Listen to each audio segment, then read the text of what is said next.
for watching. Don't forget to like, comment, share and subscribe to Mufti Tariq Masood, famous scholar. الحمدللہ نحمده ونصلی علی رسوله الکریم اما بعد فاعوذ باللہ من الشیطان الرجیم بسم اللہ الرحمن الرحیم یوم یکشف عن ساق ویدعون الی السجود فلا یستطیعون خاشعة ابصارهم ترهقهم ذلة وقد كانوا يدعون الی السجود وهم سالمون۔ سورہ قلم کی ان آیات پر بیان چل رہا تھا کہ جب انہیں دنیا میں سجدے کے لیے بلایا جاتا تھا یہ صحیح سالم ہو کر بھی سجدہ نہیں کرتے تھے، تو آج قیامت کے دن جب اللہ تعالیٰ اپنی تجلی کو ظاہر کریں گے، لوگ شوق میں، محبت میں، اللہ کی عظمت سے سجدے میں گر جائیں گے، لیکن ان کو سجدے سے محروم کر دیا جائے گا۔ آگے اللہ تعالیٰ کا ارشاد ہے فَذَرْنِي وَمَن يُكَذِّبُ بِهَذَا الْحَدِيثِ، آپ مجھے چھوڑ دیں اور وہ شخص جو میری باتوں کا انکار کرتا ہے اسے چھوڑ دیں۔ آپ یہ کلام جب ہوتا ہے کہ اس کو میرے پاس چھوڑ دیں، آپ اس کا مسئلہ میں خود نمٹ لوں گا۔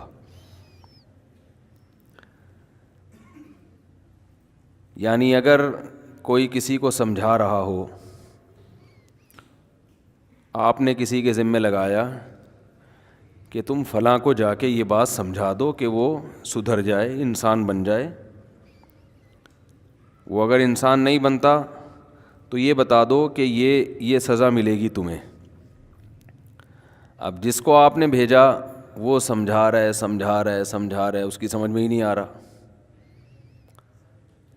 تو جس کو بھیجا تھا وہ ٹینشن میں آتا ہے کہ یار میرے ذمہ ایک کام لگایا گیا تھا کہ اس کو میں سمجھاؤں اور میں اس کام میں پورا نہیں اتر رہا، میں سمجھا رہا ہوں اس کی سمجھ میں ہی نہیں آ رہا۔ تو ایسے موقع پہ جو بھیجنے والا ہے نا، وہ کہتا ہے بھائی آپ کا کام تھا پہنچا دینا، باقی آپ اس کو میرے اوپر چھوڑ دیں، یہ ٹینشن نہ لیں کہ اس کا کیا ہوگا اور یہ آپ کو نقصان پہنچائے گا، ایسا بھی نہیں ہے، یہ مجھ پہ چھوڑ دیں، یہ میرا ہیڈیک ہے، یہ میری ٹینشن ہے، یہ میرا مسئلہ ہے، یہ آپ کا مسئلہ نہیں ہے۔ کتنی بڑی تسلی ہے ان لوگوں کے لیے جو حق کے راستے پر چلتے ہیں مگر ماحول ان کو چلنے نہیں دیتا، پھر وہ مایوس ہوتے ہیں کہ یہ ماحول کدھر کو جا رہا ہے، لوگ سمجھتے کیوں نہیں ہیں، مانتے کیوں نہیں ہیں، کیا ہو گیا؟ تو اللہ نے فرمایا کہ چھوڑ دو ان کو ان کے حال پہ، اور مجھے، یعنی یہ نہیں فرمایا کہ ان کو ویسے ہی چھوڑ دو، کہا ان کو میرے پاس چھوڑ دو، یعنی میرے اوپر چھوڑ دو۔ کیا مطلب؟ آپ چھوڑ دو، میں نہیں چھوڑوں گا، صحیح ہے نا؟ آپ چھوڑ دو ان کو اپنے حال پہ، لیکن اب یہ خوش فہمی میں مبتلا ہو جائیں کہ یار داعی نے چھوڑ دیا ہے تو اب ہم تو آزاد ہیں، تو اللہ نے فرمایا کہ آپ چھوڑ دو، کس پر؟ مجھے بھی چھوڑ دو، یعنی ہم دونوں کو اکیلے چھوڑ دو، آپ، میں ان سے نمٹ لوں گا۔ تو اسلام کی جو دعوت ہے نا، بہت جاندار دعوت ہے کہ اس کائنات کو بنانے والا کوئی ہے، بنانے والے نے بیکار پیدا نہیں کیا کہ لائف کو انجوائے کرو، مزے اڑاؤ، نائٹ کلبوں میں ناچ کرو، ڈانس کرو، شراب پیو، ڈرامے دیکھو، فلمیں دیکھو، مزے کی زندگی بس چھوڑو، کاروبار میں حلال کیا حرام کیا، تو ایسا نہیں کیا اس نے۔ وہ تم سے قیامت کے دن پوچھے گا۔ یہ 2 اور 2 4 کی طرح واضح ہے یا نہیں ہے؟ بالکل، نہ خود سے بن سکتے ہیں۔ آپ کہیں گے وہی باتیں مفتی صاحب ریپیٹ کرتے رہتے ہیں، تو قرآن جب وہی باتیں ریپیٹ کر رہا ہے تو ہمیں وہی باتیں سمجھ میں نہیں آ رہی نا، تو ریپیٹ ہی ہوگی نا۔ بھائی فجر میں بھی اذان ہوتی ہے، ظہر میں بھی ہوتی ہے، عصر میں بھی ہوتی ہے، وہی باتیں ہوتی ہے کہ نہیں ہوتی؟ بھائی پبلک کی سمجھ میں نہیں آ رہا۔ اگر ساری دنیا کے سارے انسان مسجد میں آ جائیں تو شاید اللہ تعالیٰ اذان کا سلسلہ موقوف کر دیتے. لیکن اللہ کو پتہ تھا کہ کچھ کی سمجھ میں آئے گا, کچھ کی نہیں آئے گا, تو جن کو نہیں آئے گا ان کے لیے اذان ہوتی رہے گی تاکہ حجت تام ہو جائے. شاید یہ حکمت ہو اس میں. تو اتنی دو ٹوک واضح باتیں ہیں. بھائی بنے نہیں ہو, کسی نے بنایا ہے, خود سے بن نہیں سکتے. یہ کیسے آنکھ ناک کان دل دماغ جگر گردے پھیپھڑے کلیجی, یہ کیا ہو گیا؟ میں آج طلبہ کو تفسیر کا سبق پڑھا رہا تھا, تو حضرت موسیٰ علیہ السلام اور فرعون کا تو اللہ نے بہت تذکرہ کیا ہے نا. تو موسیٰ علیہ السلام جب فرعون کے پاس گئے نا اور اللہ کی کبریائی بیان کی, تو فرعون کے پاس جواب تو کوئی بن نہیں رہا تھا.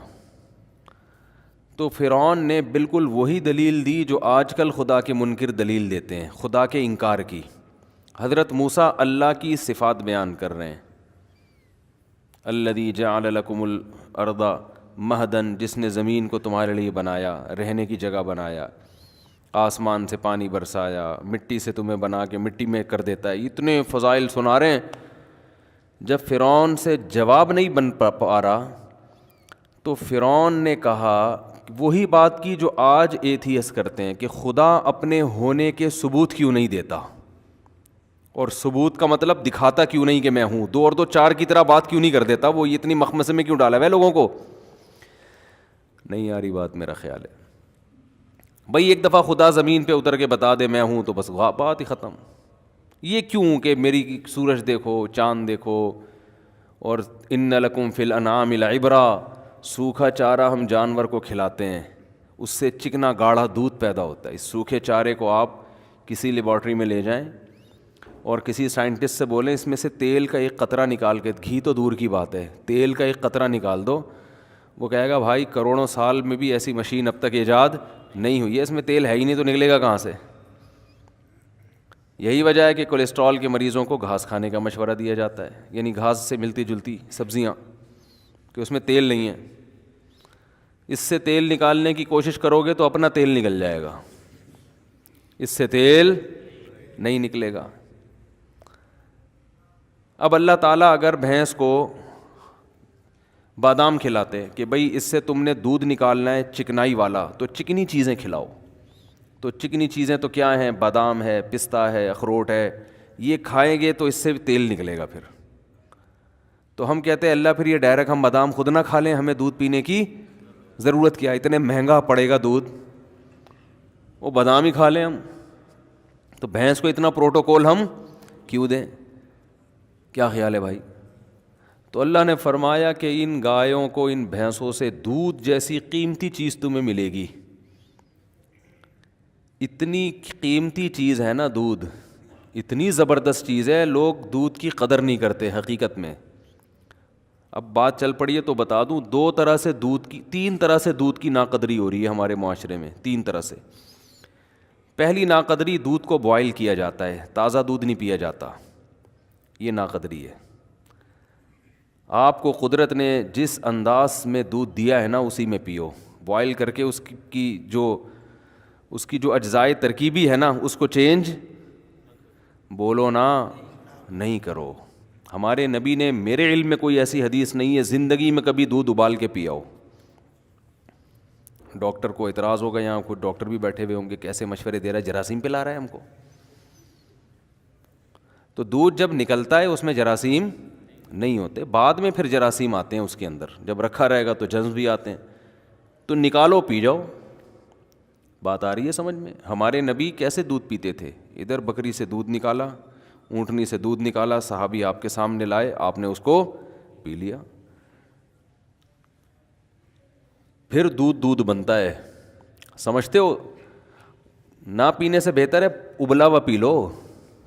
تو ایسا نہیں کہ وہ بوائل دودھ چھوڑ دیں, لیکن جو فائدہ کچے دودھ میں ہے تازہ, یہ تجربہ کیے کہ لیبارٹری ٹیسٹ نہیں بتا رہا میں آپ کو, یہ مشاہدہ ہے, کر کے دیکھو پتہ چلے گا. بوائل دودھ آسانی سے ہضم نہیں ہوتا, کچا تازہ دودھ جو گرم گرم تھنوں سے نکلتا ہے پی جاؤ فوراً نکال کے. لیکن وہ کون کرے گا؟ ایکچولی بکری پالنی پڑتی ہے, گائے بھینس, اور ایکچولی ہے تو مرو پھر. جو خدا نے جو تمہیں نعمتیں دی ہیں وہ تم استعمال نہیں کر رہے. دیکھو میں بار بار کہتا ہوں نیچر کبھی تبدیل نہیں ہوگی، چاہے سائنس کتنی ترقی کر جائے. آج کسی کا فون آیا کہ یورپ کے کسی کنٹری سے کہ بچے جو ہے نا عجیب سے پیدا ہو رہے ہیں نا, کچھ سمجھ میں ہی نہیں آ رہے کس ٹائپ کے بچے ہیں. نفسیاتی قسم کے بچے مارکیٹ میں بہت اسپیڈ کے ساتھ آ رہے ہیں, خاص طور پر ان کنٹریز میں یہ زیادہ ہیں, لندن, امریکہ اور جو یورپ کے باقی کنٹریز ہیں نا, ان میں بچوں میں جو نفسیاتی بیماریاں ہیں ان کا ریشو زیادہ ہے. حقیقت ہے, ہمارے ہاں بچے اتنے آڑے ترچے نہیں ہوتے, ان کے یہ نفسیاتی ریشو بچوں میں نا, یعنی چیخنا چلانا ایک عجیب سا یہ زیادہ ہے. تو میرے پاس بھی کالز آ جاتی ہیں کہ بچے ہی نہیں, عجیب سے بچے ہیں, پتہ نہیں کیا ہو گیا, کوئی مرجھایا تو مرجھا ہوا بیٹھا ہوا ہے, سیدھا ہی نہیں ہو رہا, کوئی اچھل رہا ہے تو اچھل کود بھی بنا ہوا ہے وہ, ٹھیک ہے نا, وہ ٹک ہی نہیں رہا. عجیب کوئی نہیں, کچھ سارے نہیں لیکن ایک بڑا طبقہ ایسا ہے. اچھا, یہ بیماریاں بچوں کی مالدار گھرانوں میں زیادہ ہیں, غریب گھرانوں میں کم ہیں. تو مجھ سے مشورہ لے رہے تھے کہ بھئی یہ کیا کسی ڈاکٹر کو دکھائیں, کیا کریں. میں نے کہا دیکھو بچے نا فطرت پہ ہوتے ہیں, چاہے 10,000 سال پہلے کا بچہ ہو یا 10,000 سال بعد کا بچہ ہو, جو پہلے بچوں کو ماحول چاہیے تھا کل بھی وہی چاہیے, آج بھی وہی چاہیے. سائنس کی ترقی سے بچوں کی نیچر چینج نہیں ہوگی. میں نے کہا بچے کو ماحول چاہیے مٹی میں کھیلے, کیچڑ کے گولے اٹھا اٹھا کے ایک دوسرے کو مارے, گھنٹیاں بجا بجا کے بھاگے. آپ نے ایسا ممی ڈیڈی بنایا ہوا ہے بچوں کو جو بڑے گھروں میں ہوتا ہے, اس کو نہ کسی سے لڑنے دے رہے ہیں, کوئی اونچی آواز سے بات کر لے اس سے تو اس کو اس دوسرے کو اس کے سامنے ڈانٹا جاتا ہے کہ بچے کی سیلف رسپیکٹ مجروح ہو رہی ہے. تمیز سے اس کو کھلایا جا رہا ہے, کھلانا چاہیے تمیز سے, بدتمیزی صحیح نہیں ہے, لیکن تمیز کی بھی ایک حد ہوتی ہے نا. تمیز جب اپنی لمٹ سے بڑھے گی نا تو وہ بدتمیزی بن جاتی ہے, ٹھیک ہے نا. یعنی بچے کو باپ بنا لیا ہے, کبھی باپ سے کبھی بھی پٹا ہی نہیں, غلطی سے بھی نہیں پٹا, اور اتنا وہ ایسے ممی ڈیڈی بالکل روزانہ شیمپو سے نہا رہا ہے وہ بالکل تمیز سے, اور ایسا کوئی نہ اس کو ڈانٹ سکتا ہے, ڈانٹے تو بالکل پھر اس کو منانے میں گھنٹے لگا دیتے ہیں کہ ڈانٹ دیا تو اب کہیں ایسا نہ ہو دل پہ لے جائے, تو منانے میں گھنٹے لگا دیتے ہیں. تو بچہ یہ پھر بچے کو بچے کے حساب سے نہیں چلایا جا رہا. بچہ تو ایسا گھنٹیاں بجا کے بھاگے, پکڑا جائے, کٹ جائے, پٹے, ٹھیک ہے نا, آئندہ توبہ کرے, پھر کبھی کچھ کر لے, پٹتے پٹتے کچھ لڑے آئیں. گھر میں بھائی چھوٹے ہوتے ہیں بچے نا, سب بھائی بہنیں لڑتے ہیں آپس میں, یہ ضروری ہے ان کے لیے لڑیں. وہ اس کی چیز چھین کے بھاگ گیا, اس کو غصہ آ رہا ہے. یہ سب چیزیں آہستہ آہستہ کیا ہو رہی ہیں, غصے کو برداشت کرنے کی طاقت. تبھی تو میں کہتا ہوں بچے زیادہ پیدا کرو, گھر میں ہی بچے آپس میں لڑ لڑ کے بہت کچھ سیکھیں گے, ایک دوسرے پہ خرچ کرنا بھی سیکھیں گے, ایک دوسرے سے چھیننا بھی سیکھیں گے, واپس کرنا بھی سیکھیں گے, شکایتیں لگانا بھی سیکھیں گے, شکایتوں پہ تنبیہ کرنا بھی سیکھیں گے کہ ہر وقت شکایتی ٹٹو نہیں بنے رہا کرو. بچے ہوتے ہیں نا ہر وقت, ایک گھر میں ہوتا ہے شکایتی ٹٹو, اس کا کام ہوتا ہے ہر وقت کیا کرنا, شکایتیں لگانا.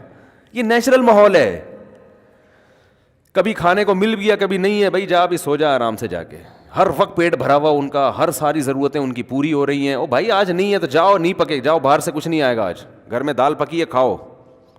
نہیں جی میں دال نہیں کھاؤں گا تو ان کے لیے بریانی منگوا دو, ان کے لیے برگر, جو تیرا باپ کھائے گا وہ بھی تو بھی وہی کھائے گا. کھانا ہے کھا نہیں, جا کے سو جا آرام سے. کانفیڈنس پیدا ہوتا ہے بچے میں, برداشت پیدا ہوتی ہے. آج تو میں دیکھ رہا ہوں ماؤں کو کھا لے کھا لے کھا لے, ایسا اس کو اتنی اپنی رسپیکٹ اپنے میاں کو دے دو, خدا کی قسم وہ پاؤں دھو دھو کے پیے گا. کیا خیال ہے, جو رسپیکٹ میاں کو ملنی چاہیے, جو باپ کو ملنی چاہیے, وہ کس کو مل رہی ہے, بچے کو. ہماری والدہ اللہ ان کی مغفرت فرمائے, ہمیں یاد ہے کھانا رکھا ہوتا تھا سامنے. اب سبزی میں میرا تو اب تک نہیں سبزی کھانے سوائے بھنڈی کے, مجھے کوئی سبزی پسند ہی نہیں ہے, اب تک نہیں ہے. لیکن ہم نے ماں والدہ کے چمٹوں کی ڈر سے گرم گرم چمٹا دکھاتی تھی, کھا آپ اس کو کھاؤ گے. ہم کھا رہے ہیں غصے میں نا, یوں کر کے, غصہ بھی آ رہا ہوتا تھا, کھا بھی رہے ہوتے تھے. تو وہ نیچرل ماحول ہی ختم کر دیا بچوں کا. لٹو ہم نے کھیلے ہیں, بنٹے ہم نے کھیلے ہیں, مارم پیٹی ہم نے کھیلی ہے. گیند سے نا اٹھا اٹھا کے پیٹ رہے ہوتے تھے ایک دوسرے کو, بھاگ رہے ہوتے, لگتی تھی ایسے وہ کمر کو سجاتے ہوئے یوں یوں یوں کر کے بھاگ رہے ہوتے تھے, یار بس آج کے بعد نہیں کھیلنی, آج کے بعد نہیں کھیلنا. یہ پٹتے تھے, پیٹتے بھی تھے. اسکولوں میں بھی پھڈے ہوتے تھے, جھگڑے ہوتے تھے, پھر صلح بھی ہوتی تھی. تو یہ سارا ایک ماحول ہے. تو عجیب سے پتہ نہیں چھوئی موئی قسم کا حساب بن گیا بچوں کا. تو ظاہر ہے پھر بچہ نہیں رہتا, وہ ڈپریشن میں جاتا ہے. وہ گھر میں بہن بھائی نہیں ہے اس کے پاس کھیلنے کے لیے, وہ بڑوں میں رہ رہا ہے, وہ تو ویسے ہی پاگل ہو جائے گا. کھلونے بھی ایسے فینسی قسم کے دیے ہوئے ہیں نا, اتنے فینسی قسم کے کھلونے دیے ہوئے ہیں. خیر, ہم نے پتھروں سے بھی مارم پیٹی کھیلا ہے, اللہ معاف, شکر ہے سرور پھٹا نہیں الحمدللہ. یہ حماقت ہے, اتنا نہیں ہونا چاہیے, ٹھیک ہے نا. یہ تو حماقت ہے کہ پتھر اٹھا کے مارنے بھاگ رہے ہیں. یہ تو شکر ہے کوئی ایک دفعہ میرے لگا تھا یہاں گھٹنے پہ پتھر, وہ کافی دنوں تک درد رہا تھا اس میں. لیکن یہ زیادہ ہو جائے گا نا, پتھر سے تو سرور پھٹ سکتا ہے, کچھ بھی نقصان ہو سکتا ہے. تو پھر جو ہے نا وہ ٹائر لے کے نا, ٹائر نہیں ہوتے, بنا کے وہ ایک راڈ لے کے اس کو موڑا تھوڑا سا, ٹائر لے کے گھوم رہے ہیں جی. مٹی کے کھلونے ہم نے بنائے ہیں, مٹی کی گاڑیاں بنائی ہیں. پھر اس میں ٹینی نانا لگاتے تھے, اس کا نام ہم نے رکھا ہوا تھا ٹینی نانا. مٹی کی نا گاڑی بنا کے, ایمبولینس والا نہیں ہوتا اوپر, وہ کیا کہتے ہیں اس کو, سائرن, وہ ٹینی نانا ایسے کر رہا ہوتا نا, ٹینی نانا. تو ہم نے اس کا نام رکھا ہوا تھا. ہمارے کزن بھی, ہم ساتھ رہتے تھے, ہمارے کزن بھی ہوتے تھے. بڑا اچھا بچپن گزرا. تو ہم مٹی کی گاڑیاں بنا کے نا دور جاتے تھے. مٹی گھر کے قریب تو تھی نہیں, کہیں دور جا کے بارشوں میں خاص طور پہ کیچڑ اٹھا کے لے آتے, چپکے سے لاتے, پھر اس کی گاڑیاں اپنے ہاتھوں سے بناتے, کار, اس کے اوپر پھر لگاتے وہ ایمبولینس والا. اس کا نام ہم نے کہا تھا ٹینی نانا, اب تک یاد ہے, ٹینی نانا لگاتے تھے ہم. پھر اس میں سوراخ کر کے رسی سے باندھ کے پھر گاڑیوں کی ریس لگا, پھر وہ ہم ٹکر مارتے تھے ایک دوسرے کی گاڑیوں کو اس سے کہ کس کی گاڑی ٹوٹتی ہے. تو سب سے پہلے ٹینی نانا ٹوٹتا تھا, وہ کمزور ہوتا ہے, کیونکہ اس کا ٹینی نانا توڑ دیا ہم نے. پھر کبھی مٹی کے وہ بنا رہے ہیں, کبھی کیا کر رہے ہیں, کبھی کیچڑ میں بھی کھیل رہے ہیں. پکڑے بھی جاتے تھے, ابا سے پٹائی بھی ہوتی تھی کہ بھائی اسکول کی کتابیں لے کے بیٹھو, کدھر گھوم رہے ہو. ایسا نہیں کہ خدا نخواستہ غلط لڑکوں میں لے جا کے کچھ چھٹے لگا رہے ہیں, ان میں لے جا کے بٹھا دیا. اتنی نگرانی ہوتی تھی, کوئی چھٹا وٹا تو نہیں, گالیاں تو نہیں سیکھ رہا, کہیں گالی نہیں چلتی تھی. باہر لڑکے گالیاں دے رہے ہیں, لیکن ہمیں گھر میں اگر کوئی گالی نقل بھی کر دی نا, کاپی پیسٹ بھی کر دیا, تو ایسی کی تیسی. لڑکیوں کا پیچھا نہیں کرتے تھے الحمدللہ, اس میں پتا تھا بھائی اگر جیسے اس طرح کی, یہ تو غیر اخلاقی حرکتیں ہو گئی نا. کچھ لڑکے ایسے بھی ہوتے تھے بچے جو بچپن سے ہی ان غیر اخلاقی حرکتوں میں تھے. اس میں تو ہم ڈرتے تھے کہ بھائی یہ تو بہت بڑا, یہ تو عزت کا جنازہ نکل جائے گا. تو کچھ تو باؤنڈری ہونی چاہیے, لیکن اتنا زیادہ اس کو آپ نے پابند بنا دیا, وہ تو بس, وہ تو پھر چھوئی موئی سی چیز نکلے گی. وہ ممی ڈیڈی رہے گا ساری زندگی, ڈرتا ہی رہے گا ہر چیز سے. تو میں جو بات کر رہا تھا جلدی سے اس کی طرف آؤں. یہ میں دودھ کی بات کر کے پھر میں اصل بیان کی طرف آتا ہوں. تو فطرت چینج بولو بھائی نہیں ہوتی. اللہ نے ہمیں جو چیزیں کھانے کے لیے دی ہیں, اب دیکھو دیسی مرغی کا ذائقہ ہی الگ ہے, اس کی طاقت ہی الگ ہے. وہ نیچرل ماحول میں پلتی ہے, اس کا سوپ بنا کے پیو, ہڈی چباؤ چبے گی نہیں. فارمی چکن پتہ ہی نہیں چلتا ہڈی شروع کہاں سے ہو رہی ہے, اس کی گوشت ختم کہاں ہو رہا ہے, ہڈی شروع کہاں ہو رہی ہے. ایسی مرمری سی ہڈیاں ہوتی ہیں, اس مرغی کو اٹھا کے یوں پھینکو گے, کوئی دوبارہ اٹھنے کی گارنٹی نہیں ہے. تو پنجرے میں پیدا ہوئی, پنجرے میں بڑی, انسانی تصرف ہو گیا نا اس کے اوپر. تو دودھ جس کی اللہ قرآن میں تعریف کر رہا ہے, قرآن میں اللہ نے جن پھلوں کی اور جن خوراکوں کا تذکرہ کیا ہے نا, وہ صحت کے لیے بہت بہترین چیزیں ہیں, وہ بہترین چیزیں ہیں. تو اس میں دودھ کا اللہ کیسا تذکرہ کرتا ہے, ان لکم فی الانعام لعبرہ. ہاں میں بتا رہا ہوں, دودھ میں 3 کیا کرتے ہیں انسان, دودھ کے ساتھ 3 ظلم ہوتے ہیں. ایک کم درجے کا ظلم ہے کہ بوائل کر لیتے ہیں اس کو, تازہ نہیں, وہ اگر تازہ نہیں ہو تو پھر بوائل کرنا پڑے گا آپ کو. یہ بھی ذہن میں رکھیں, ایسا نہ ہو یہ گوالے جو دودھ دے رہے ہیں یہ کچا پینا شروع کر دیں. ان کو تو پتہ نہیں مینڈک نکال, چھلنی سے کیا کیا نکالا جاتا ہے, لال بیگ اور مینڈک سب نکل کے ہمارے پاس آتا ہے. یہ جب چھانا جاتا ہے نا تو کچرا تو ہلکی چیز ہے, آپ سمجھتے ہیں اس میں یہ اس لیے چھانتے ہیں کہ تاکہ کچرا نکل جائے. یہ آپ کی حماقت ہے بھائی, میں حیران ہو رہا ہوں آپ کو. آپ مجھے بتاؤ, یہ جو گوالے دودھ چھان کے دیتے ہیں کیا کچرا نکال کے, یہ مینڈک, لال بیگ, مکوڑے, گوبر جو گائے کے پیشاب کی چھینٹیں جو گائے بھینس جب پیشاب کرتی ہے نا, اور اپنا بھی پسینہ ہوتا ہے ان کا اس میں, گوالوں کا, کیونکہ اتنی بھینسوں کا دودھ نکال کے اپنا پسینہ وسینہ, تو اس کے لیے بوائل کیے بغیر پیا نا تو پھر مر گئے, وہ تو بوائل.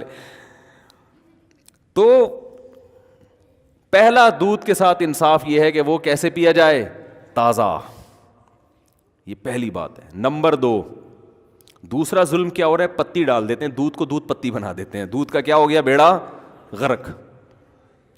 تیسری ناانصافی, جو سب سے بڑی ناانصافی ہے, لوگ بڑے فخر سے کہتے ہیں ہم صبح 1 گلاس دودھ پیتے ہیں. پیتے کب ہیں, جب 2 پراٹھوں سے پیٹ بھر چکا ہوتا ہے ان کا. جب 2 پراٹھے کھا کے پیٹ ان کا کیا ہو چکا ہے, بولو, بھر چکا ہے. تو اتنا پھوڑنے کے پہ دودھ کا اثر نہیں ہوتا, وہ تھوڑا بہت فائدہ ہوگا, وہ تو تباہی ہے. ہم نبی کی سیرت میں دیکھتے ہیں کہ آپ صلی اللہ علیہ وسلم دودھ کیسے پیتے تھے.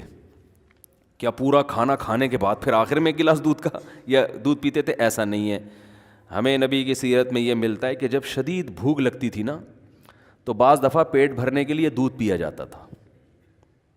کیونکہ جب بھوک لگتی ہے نا ٹائٹ, تو معدہ آپ کا ہر چیز کو بدن کا جز بنانے کے لیے تیار ہوتا ہے.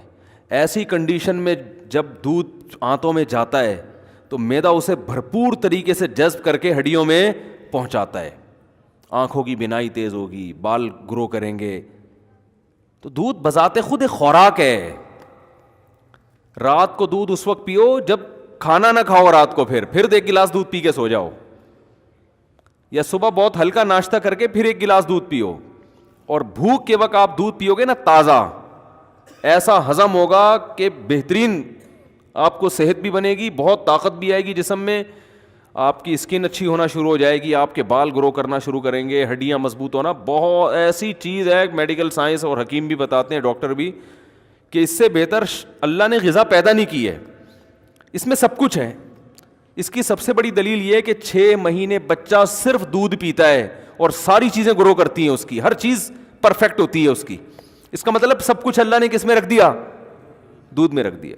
ہاں اس کے بعد اس کو اناج بھی چاہیے, تو سارا دن دودھ نہیں ہے, لیکن اس طرح سے تو دودھ پیے گے. اور میں جانتا ہوں ایسے لوگوں کو جن کی 99 سال عمر ہوئی, وہ 3-3 4-4 کلو دودھ پیتے تھے, لیکن وہ ایسے پیتے تھے کہ عادت ڈالی, آہستہ آہستہ عادت ڈالی. پھر واکنگ بھی کر رہے ہیں, جاگنگ بھی کر رہے ہیں, جو بھی ان کی ایکٹیویٹی ہے, محنت مزدوری, تو وہ آہستہ آہستہ جب عادت پڑتی ہے تو 4-4 کلو 3-3 4-4 کلو بھی. وہ تھے بڑے لہیم شہیم, آپ نہیں 3 کلو کہیں پی لیں تو اتنی جگہ ہی نہیں ہے, جائے گا کہاں وہ. تو ہمارے نبی صلی اللہ علیہ وسلم کیسے پیتے تھے, جیسے مثال ملتی ہے نا کہ آپ صلی اللہ علیہ وسلم بھوک سے بیتاب تھے, تو دودھ کا ایک پیالہ آیا. حضرت ابو ہریرہ رضی اللہ تعالیٰ عنہ فرماتے ہیں کہ سب صحابہ بھوکے تھے, سب کو بھوک لگ رہی تھی. تو حضرت ابو ہریرہ فرماتے ہیں کہ مجھے یہ نبی نے مجھے حکم دیا کہ سب کو پلاؤ.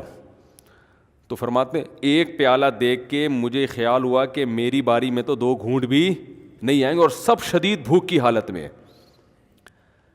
تو حضرت ابو ہریرہ نے پلانا شروع کیا. نبی کا معجزہ تھا, اس میں برکت ہوئی. وہ دودھ کا پیالہ ختم ہونے کا نام لے ہی نہیں رہا, سب نے سیر ہو کے پیا. پھر نبی نے حضرت ابو ہریرہ سے فرمایا پیو, یہ بالکل خالی پیٹ ہیں, جب شدید بھوک سے نڈھال ہو رہے ہیں, اور اس وقت کیا پیا جا رہا ہے, دودھ.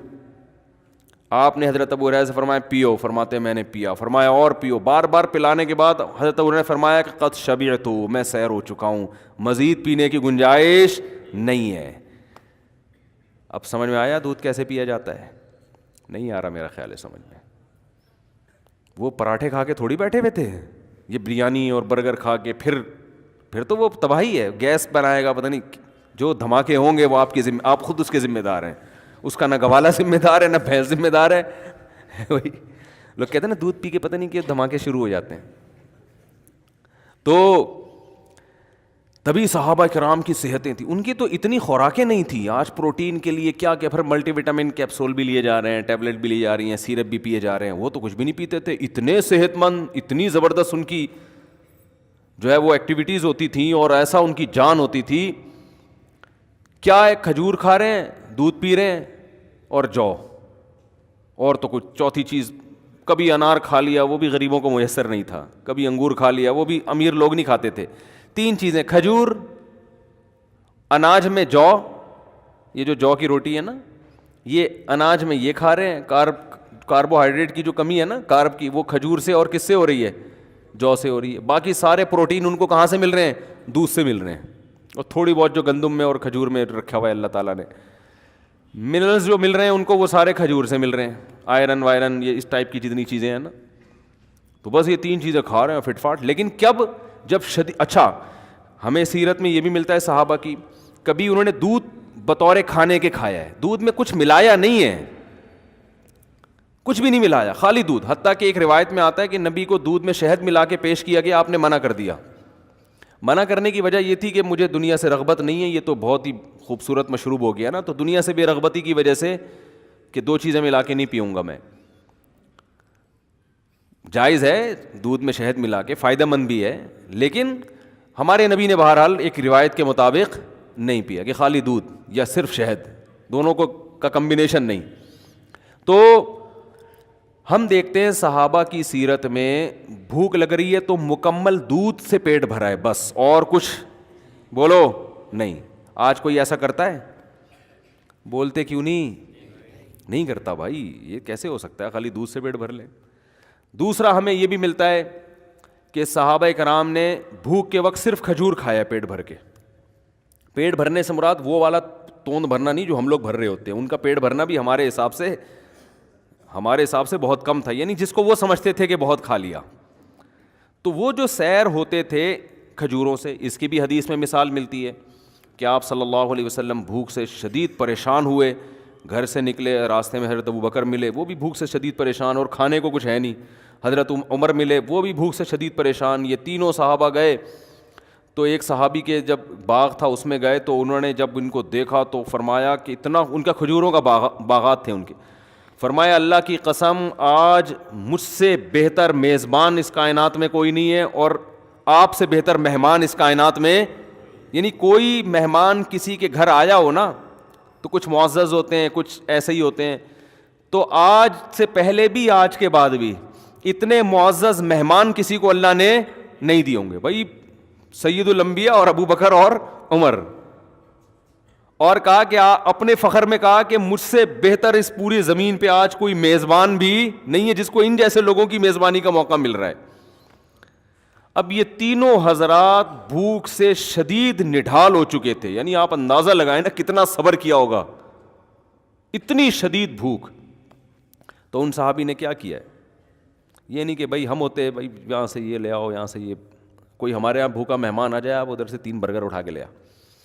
وہ ایسے وہ چانپوں کا آرڈر دیا ہوا ہے میں نے, وہ چانپیں ہیں نا, وہاں سے چانپیں لیا, تو ایسا کر نلی نہاری لیا, مکھن کا تڑکا ضرور لگوا دینا اس میں, پورا ایٹم بم بنا کے نا ٹھیک ہے.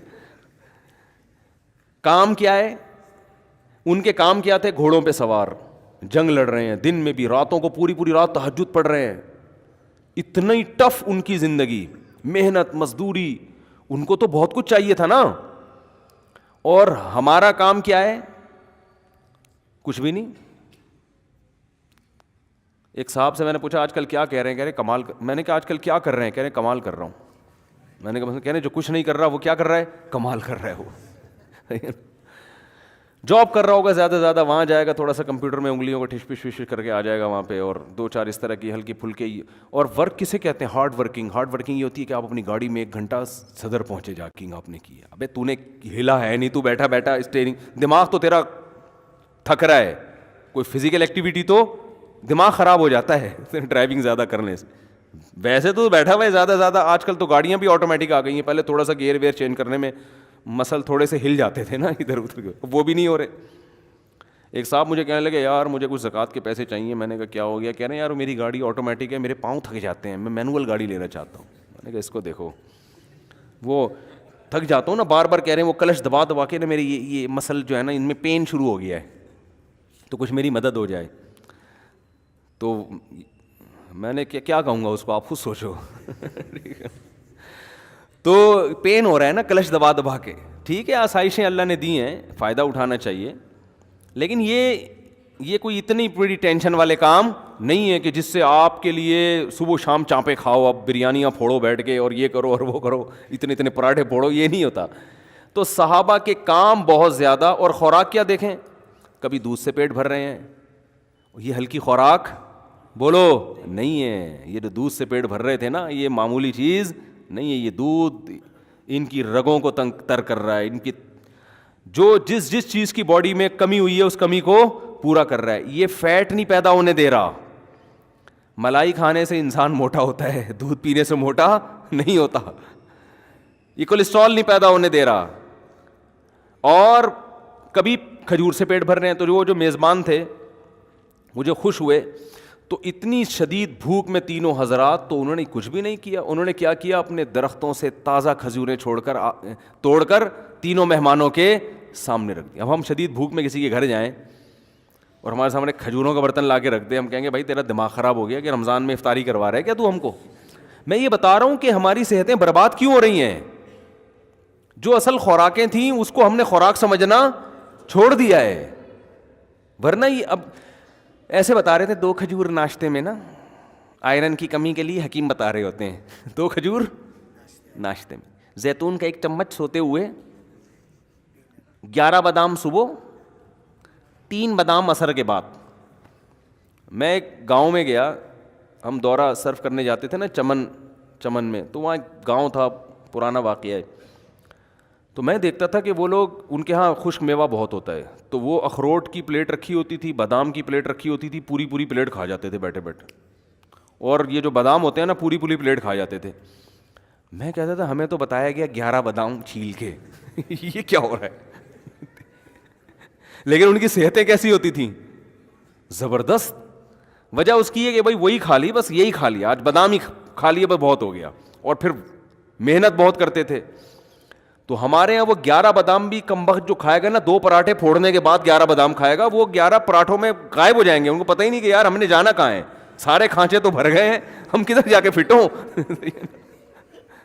وہ سوچتے ہی رہتے اندر جا کے, یار وٹامن ای کی کمی کے لیے اس نے بادام کھایا ہے, تو یہ کھپے کہاں جا کے, ہم فٹ کہاں جا کے ہوں, ایڈجسٹ ہی نہیں ہو رہے ہوتے ہیں نا وہ جا کے. پھر اوپر سے آپ کہہ رہے ہیں ڈاکٹروں نے کہا دودھ بہت ضروری ہے.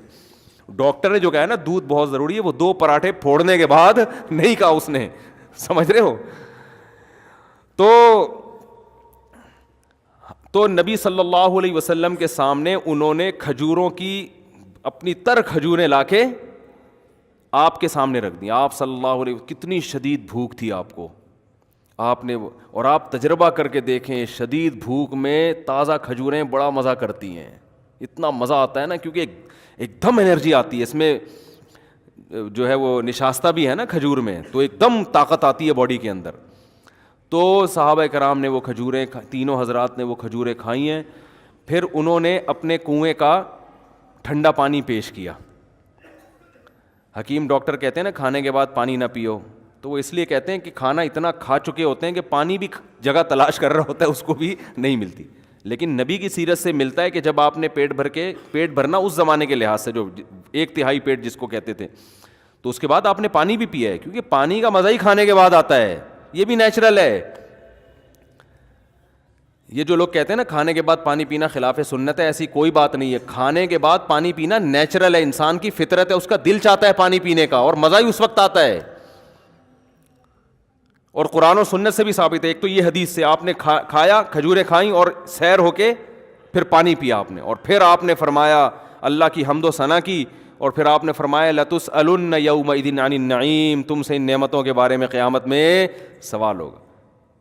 ہم بریانیاں پھوڑ رہے ہیں, برگر کھا رہے ہیں, چانپیں کھا رہے ہیں, اور کلیجی کھا رہے ہیں, اور جناب آج کوفتے کھا رہے ہیں, اور ہم سمجھتے ہیں ہم سے سوال نہیں ہوگا. اور صرف اتنی شدید بھوک میں چند کھجوریں کھائی ہیں, آپ نے فرمایا یہ اللہ نے ہمیں جو نعمتیں دی ہیں اس کے بارے میں ہم سے سوال. تو نعمت کی قدر بھی جب ہوتی ہے, جب شدید بھوک کے بعد آدمی چند نوالے کھاتا ہے نا, پھر پتہ چلتا ہے یہ رزق کتنی بڑی نعمت ہے. آج ہم بھوک لگنے ہی نہیں دیتے, لگنے سے پہلے ہی پھوڑ دیتے ہیں بیٹھ کے, تو نعمت کا نعمت ہونے کا بھی احساس نہیں ہوتا. جیسے افطار کے وقت نبی جو دعا پڑھتے تھے, شدید بھوک پیاس میں جب روزہ کھولتے تھے اور پانی پیتے تھے, ایسا ہوتا ہے نا, کتنا مزہ آتا ہے نا, ایک دم جسم میں انرجی آتی ہے. تو آپ صلی اللہ علیہ وسلم فرماتے تھے ذهب الظما پیاس چلی گئی. وابتلت العروق, رگیں تر ہو گئیں, جو خشک ہوئی تھی نا پوری باڈی, اس میں سب میں ایسا بلڈ دوڑنا شروع ہو گیا, تر ہو گئی وہ. وثبت الاجر انشاءاللہ, اور آخرت میں اجر بھی ثابت ہو گیا. ہر طرح سے مزے ہی مزے ہیں بھائی افطاری میں, کھانے کا بھی مزہ, رگیں بھی تر ہو گئیں, اور آخرت میں اللہ نے روزے کا اجر بھی انشاءاللہ لکھ لیا. تو بات بات پہ شکر ادا کرنے کی ترغیب دی جا رہی ہے. تو آپ صلی اللہ علیہ وسلم نے کھجوریں تناول فرمائیں اور سیر ہوئے اور پانی پیا, اور کیا فرمایا؟ ذهب, آپ نے فرمایا لتسألن یومئذ عن النعیم, جس قیامت قائم ہوگی تو ہم سے ان نعمتوں کے بارے میں, یا تو یہ آیت پڑھی یا آپ نے خود فرمایا کہ ہم سے سوال ہوگا قیامت کے دن. تو یہ جو کھانے کے بعد پانی ہے نا, یہ نیچرل, انسان کا دل چاہتا ہے, مزہ ہی جب آتا ہے کھانے کے بعد. یہ قرآن و سنت سے ثابت ہے. ایک تو یہ حدیث میں نے پیش کی, یہ موضوع نہیں ہے لیکن یہ بات آ گئی ہے تو میں بتا دوں, یہ حدیث سے بھی پتہ چلتا ہے. دوسرا قرآن میں کہتا ہے کلو وشربو, کھاؤ اور پیو. اس سے مطلب یہ چیزیں ملی ہوئی ہیں آپس میں, بظاہر ایسا لگ رہا ہے. اور کھانے کے بعد کی جو دعا ہے نا, وہ ہے الحمد للہ الذی اطعمنا وسقانا وجعلنا مسلمین. من المسلمین لوگ پڑھتے ہیں لیکن جو الفاظ ہیں مسلمین کے ہیں, ویسے من المسلمین بھی ٹھیک ہے. تمام تعریفیں اس اللہ کے لیے ہیں جس نے ہمیں کھلایا اور ہمیں پلایا اور ہمیں فرمانبردار بنایا کہ آج ہم اس کا شکر ادا کر رہے ہیں. تو کھلانے کے ساتھ کس کا ہے؟ تو یہ کھانے کی دعا, پینے کی نہیں ہے, لیکن اس میں پینے کا بھی شکر ادا کیا جا رہا ہے. اس سے مطلب کہ کھانا پینا دونوں, بولو بھائی, ساتھ ساتھ, یہ دونوں ساتھ ساتھ ہیں. وہ مجھے وہ ان کا پرینک یاد آ رہا ہے, ایک لڑکوں نے پرینک بنایا ہے میرے, ہر چیز کو الٹا کیا ہوا ہے انہوں نے, تو ہر ایک کی نقل اتاری ہے نا. اس میں نقل اتارتے میں وہ یہ کہہ رہے ہیں کہ اگر سارا دنیا الٹی ہو جائے تو کیسے نظام چلے گا. تو اس میں یہ دکھایا ہے کہ ماں باپ, ایک بچہ کتاب پڑھ رہا ہے تو ماں باپ کہہ رہے ہیں ہر وقت کتابیں پڑھتے رہتے ہو, کبھی لیپ ٹاپ لے کے بھی بیٹھ جایا کرو, کبھی موبائل بھی دیکھ لیا کرو, یعنی الٹی کہانی چل رہی ہے. تو ہر چیز کو الٹا کر کے دکھایا کہ اگر دنیا الٹی ہو جائے تو کیا ہوگا. پولیس والے سمجھا رہے ہیں, ٹھیک ہے نا, ٹھیک ہے. اس طرح کا نا ساری چیزیں بڑا دلچسپ بنایا. تو میرے بارے میں بھی انہوں نے کچھ مذاق کیا, تو میں لوگوں کو سمجھا رہا ہوں شادی بالکل بھی نہیں کرو, اور اگر کرنی ہے تو 40 سال میں کرو جب صحیح سے بڈھے ہو جاؤ. مجھے بڑا اچھا لگا وہ نا, کہ بالکل الٹا کر کے. تو اگر میں آپ کی باتوں میں آ گیا نا تو میں یہی بیان کروں گا, بھائی بالکل نہیں کرو. کیا ضرورت ہے بکھیڑوں میں پڑھنے کی؟ کرنی بھی ہے تو 40 سال میں جب میچور ہو جاؤ اور بالکل اب مرنے کے قریب ہو جاؤ تو پھر کر لو. اور عام طور پہ بہت سے لوگ یہ باتیں کر بھی رہے ہوتے ہیں, لیکن آپ کو چونکہ میرے اسٹائل میں عجیب سی اس لیے لگ رہی ہے کہ یار یہ کبھی ایسی باتیں کرتا نہیں ہے. تو مجھے بڑا اچھا لگا تھا, میں نے ان کو بلا کے پھر ان کا تھوڑا سا ان کو بتایا کہ مجھے بڑا اچھا اسٹائل لگا آپ کا. خیر وہ ہیں بھی دیندار نا, تھوڑے سے اچھے, یعنی کوئی بے حیائی نہیں ہوتی ان کے جو وہ اس طرح کے وہ کرتے ہیں. خیر, تو اللہ تعالیٰ نے کھانے کے, میں بتا رہا تھا کہ دیکھو دودھ پینا سمجھ میں آ گیا. تو میں یہ عرض کر رہا تھا کہ جو فطری چیزیں ہیں, نیچر ہے, وہ چینج نہیں ہوتی. اب بچوں کو بچوں جیسا ماحول چاہیے, اور بڑوں کو آج بھی کھجور بھی چاہیے, دودھ بھی چاہیے, اناج بھی چاہیے. برگر بیڑا غرق کر دے گا اس اناج کا, جس کنڈیشن میں, جس فارم میں اللہ نے دیا ہے نا, اسی فارم میں کھانا پڑے گا آپ کو. تو آپ دودھ اگر چاہتے ہو نا فائدہ اٹھاؤ تو تازہ دودھ پیو, لیکن اس ٹینشن میں لوگ پڑتے اس لیے نہیں ہے کہ اس کے لیے بھینس پالنی پڑتی ہے, یا بکری پالنی پڑتی ہے, یا اونٹنی پالنی پڑتی ہے, یا گائے پالنی پڑتی ہے. تو پال لو, کیا جا رہا ہے بھائی, صحت سے بڑھ کر کوئی چیز ہے؟ اتنا پیسہ تم نے بحریہ ٹاؤن میں لگا دیا پلاٹ لینے کے چکر میں. یار ایک چھوٹا سا کچا پلاٹ لیتے, ایک بندے کو اجرت پہ بھینس دے کے رکھتے کہ یار یہ ہمارے گھر کا تازہ دودھ بھینس سے آئے گا, جو بچے گا وہ بیچ دیں گے اور تیری اجرت بھی یہیں سے نکلے گی, جو بکے گا اسی سے تیری تنخواہ, یہ گوبر شوبر تو نے صاف کرنا ہے. تو اس میں کیا جا رہا ہے؟ لیکن اصل بات یہ کہ صحت کی فکر نہیں ہے, دل اٹکا ہوا ہے اس سریے میں جو آپ کے مکان میں ڈالا جائے گا. جو ہڈیوں میں سریا ڈالنا, جو دودھ جو ہے نا آپ کی ہڈیوں میں سریا پیدا کرتا ہے, وہ بالکل غافل ہو گئے ہیں اس سے. وہ سمجھ رہے ہم جیسے ہیں قیامت تک ایسے ہی رہیں گے. وہ جب بحریہ ٹاؤن میں آپ کا گھر تیار ہوگا نا, آپ کی ہڈیوں میں ٹک ٹک کی آوازیں آ رہی ہوں گی اس وقت. ایک صاحب میرے پاس آئے, کہہ رہے یار پتا اچھا بھلا تھا, میں پتہ نہیں اب سردے سے اٹھتا ہوں تو 2-3 ٹک کی آوازیں آتی ہیں. کہہ رہے پہلے تو میں ان کا یہ نہیں وہ کہنا چاہ رہے تھے, پہلے میں سمجھا دائیں بائیں سے کہیں سے آ رہی ہیں, تو پتہ چلا کہ اپنے گھٹنے سے آ رہی ہیں یہ. تو میں نے کہا بس اب ایک گھٹنے سے آئی ہیں, اب اس کو صحیح کرنے میں لگو گے تو تھوڑے دنوں میں دوسرے گھٹنے سے بھی ٹک کی آواز آنا شروع, اور پھر کمر سے بھی ٹکا ٹک کی آوازیں آنا شروع ہو جائیں گی. پھر میں نے کہا چیئر لا کے بیٹھ جاؤ گے تھوڑے دنوں میں یہاں پہ. تو وہی ہے, صحتوں کی ایسی کی تیسی کر کے چھوڑی ہوئی ہے, پھوڑتے جا رہے ہیں. خیر میں تو جلدی سے وہ موضوع کو سمیٹوں, کہاں چلے گئے ہم, لیکن موضوع بنا کے یہ باتیں ہوتی نہیں ہیں, گریوی میں آ جائیں تو اچھی ہوتی ہیں. خیر, تو اللہ تعالیٰ نے کیا فرمایا, فذرنی ومن یکذب بہذا الحدیث, چھوڑ دو اس کو, مجھے اس کے ساتھ چھوڑ دو بس, کیونکہ میں نے اتنے دلائل قائم کر دیے. میں دودھ کی مثال دے رہا تھا کہ اس چارے کو آپ لے کے جاؤ, جاپان کے سائنسدانوں سے بولو کہ یار تیل کا ایک قطرہ نکال کے دکھاؤ, وہ کہے گا میرا تیل نکل جائے گا, اس سے تیل نہیں نکلے گا. تو اللہ فرماتے ہیں کہ تم اگر اللہ بادام کھلانے کا حکم دے دیتے بھینس کو, تو ہم کہتے ہیں اللہ پھر ہم خود ہی نہ کھا لیں, اتنی ٹینشن اور اتنا مہنگا بادام, تو دودھ کتنا مہنگا نکلے گا. تو اللہ نے فرمایا میں ایسا دودھ, ہاں تو یہ دودھ میں بتا رہا تھا بہت ٹائٹ چیز ہے, لیکن اب ٹائٹ کیوں نہیں ہو رہی, یہ فائدہ کیوں نہیں پہنچا رہا, وہ ہماری حماقتوں کی وجہ سے نہیں پہنچا رہا. تو اللہ فرماتے ہیں ایسی خاندانی چیز اس کے تھنوں سے نکالوں گا, کھلاؤ گے کیا, وہ چارہ جو کسی کام کا نہیں ہے. گندم کا دانہ تم لے لو گے, چھلکا جو تمہارے کام کا ہے ہی نہیں, وہ کس کو کھلانا, اس بھینس کو کھلانا. بھوسی ٹکڑے کھلانا, جو گھر میں بچی ہوئی روٹیاں نہیں ہوتی جو پھینک دیتے ہیں لوگ, کسی کے کھانے کی نہیں ہوتی, وہ بھوسی ٹکڑے اس کو کھلانا. اچھا یہ بات بتا دوں, کراچی کا جو بھینس کا دودھ ہے نا, وہ بڑا خاندانی ہے. پنجاب کی بہت سی چیزیں اچھی ہیں, دودھ پنجاب کا مزیدار نہیں ہے. پنجاب والے حضرات معذرت کے ساتھ, یہ بہت لوگوں نے تجربہ کیا ہے. کراچی میں جو بھینسوں کا دودھ ہے, جو گوالوں سے ہو کے آتا ہے, اس میں جو خوشبو آپ کو ملے گی, تجربہ یہ کیا ہے اکثر, پنجاب میں دودھ میں وہ خوشبو نہیں ہے. وجہ اس کی یہ کہ یہاں باقاعدہ یہ بزنس ہے بہت بڑا, کیونکہ یہاں بھینسیں یہاں کی تو ہیں نہیں, تو ساری وہاں سے لائی جاتی ہیں. تو یہ لوگ بھینسوں کو کھلاتے ہیں, گھاس پھوس کراچی میں ہے نہیں, تو ان کو خوراک بڑی خاندانی کھلائی جاتی ہے. چنے کے دانے, اٹی مٹی, پتہ نہیں کیا کیا ان کی اصطلاحات ہیں, اور روٹیاں, اور اس کے اتنے پروٹین اس کو ملتے ہیں کہ دودھ بڑا خوشبودار پیدا ہوتا ہے. جبکہ پنجاب میں جو بھینسیں ہیں وہ گھاس پہ پلتی ہیں, گھاس کے علاوہ دوسری کوئی چیز زیادہ کھانے کو ان کو, جو کھیتوں میں چرنے والی, ہو سکتا ہے جو باندھ کے کھلاتے ہیں وہ بھی ویسے ہی ہو. تو اس لیے دونوں دودھوں کے ذائقے میں بڑا فرق ہے. تو اور اتنی موٹی ملائی آئے گی یہاں دودھ کے اوپر. تو پنجاب سر آنکھوں پہ ہر چیز میں آگے ہے, یعنی خوراک کے معاملے میں.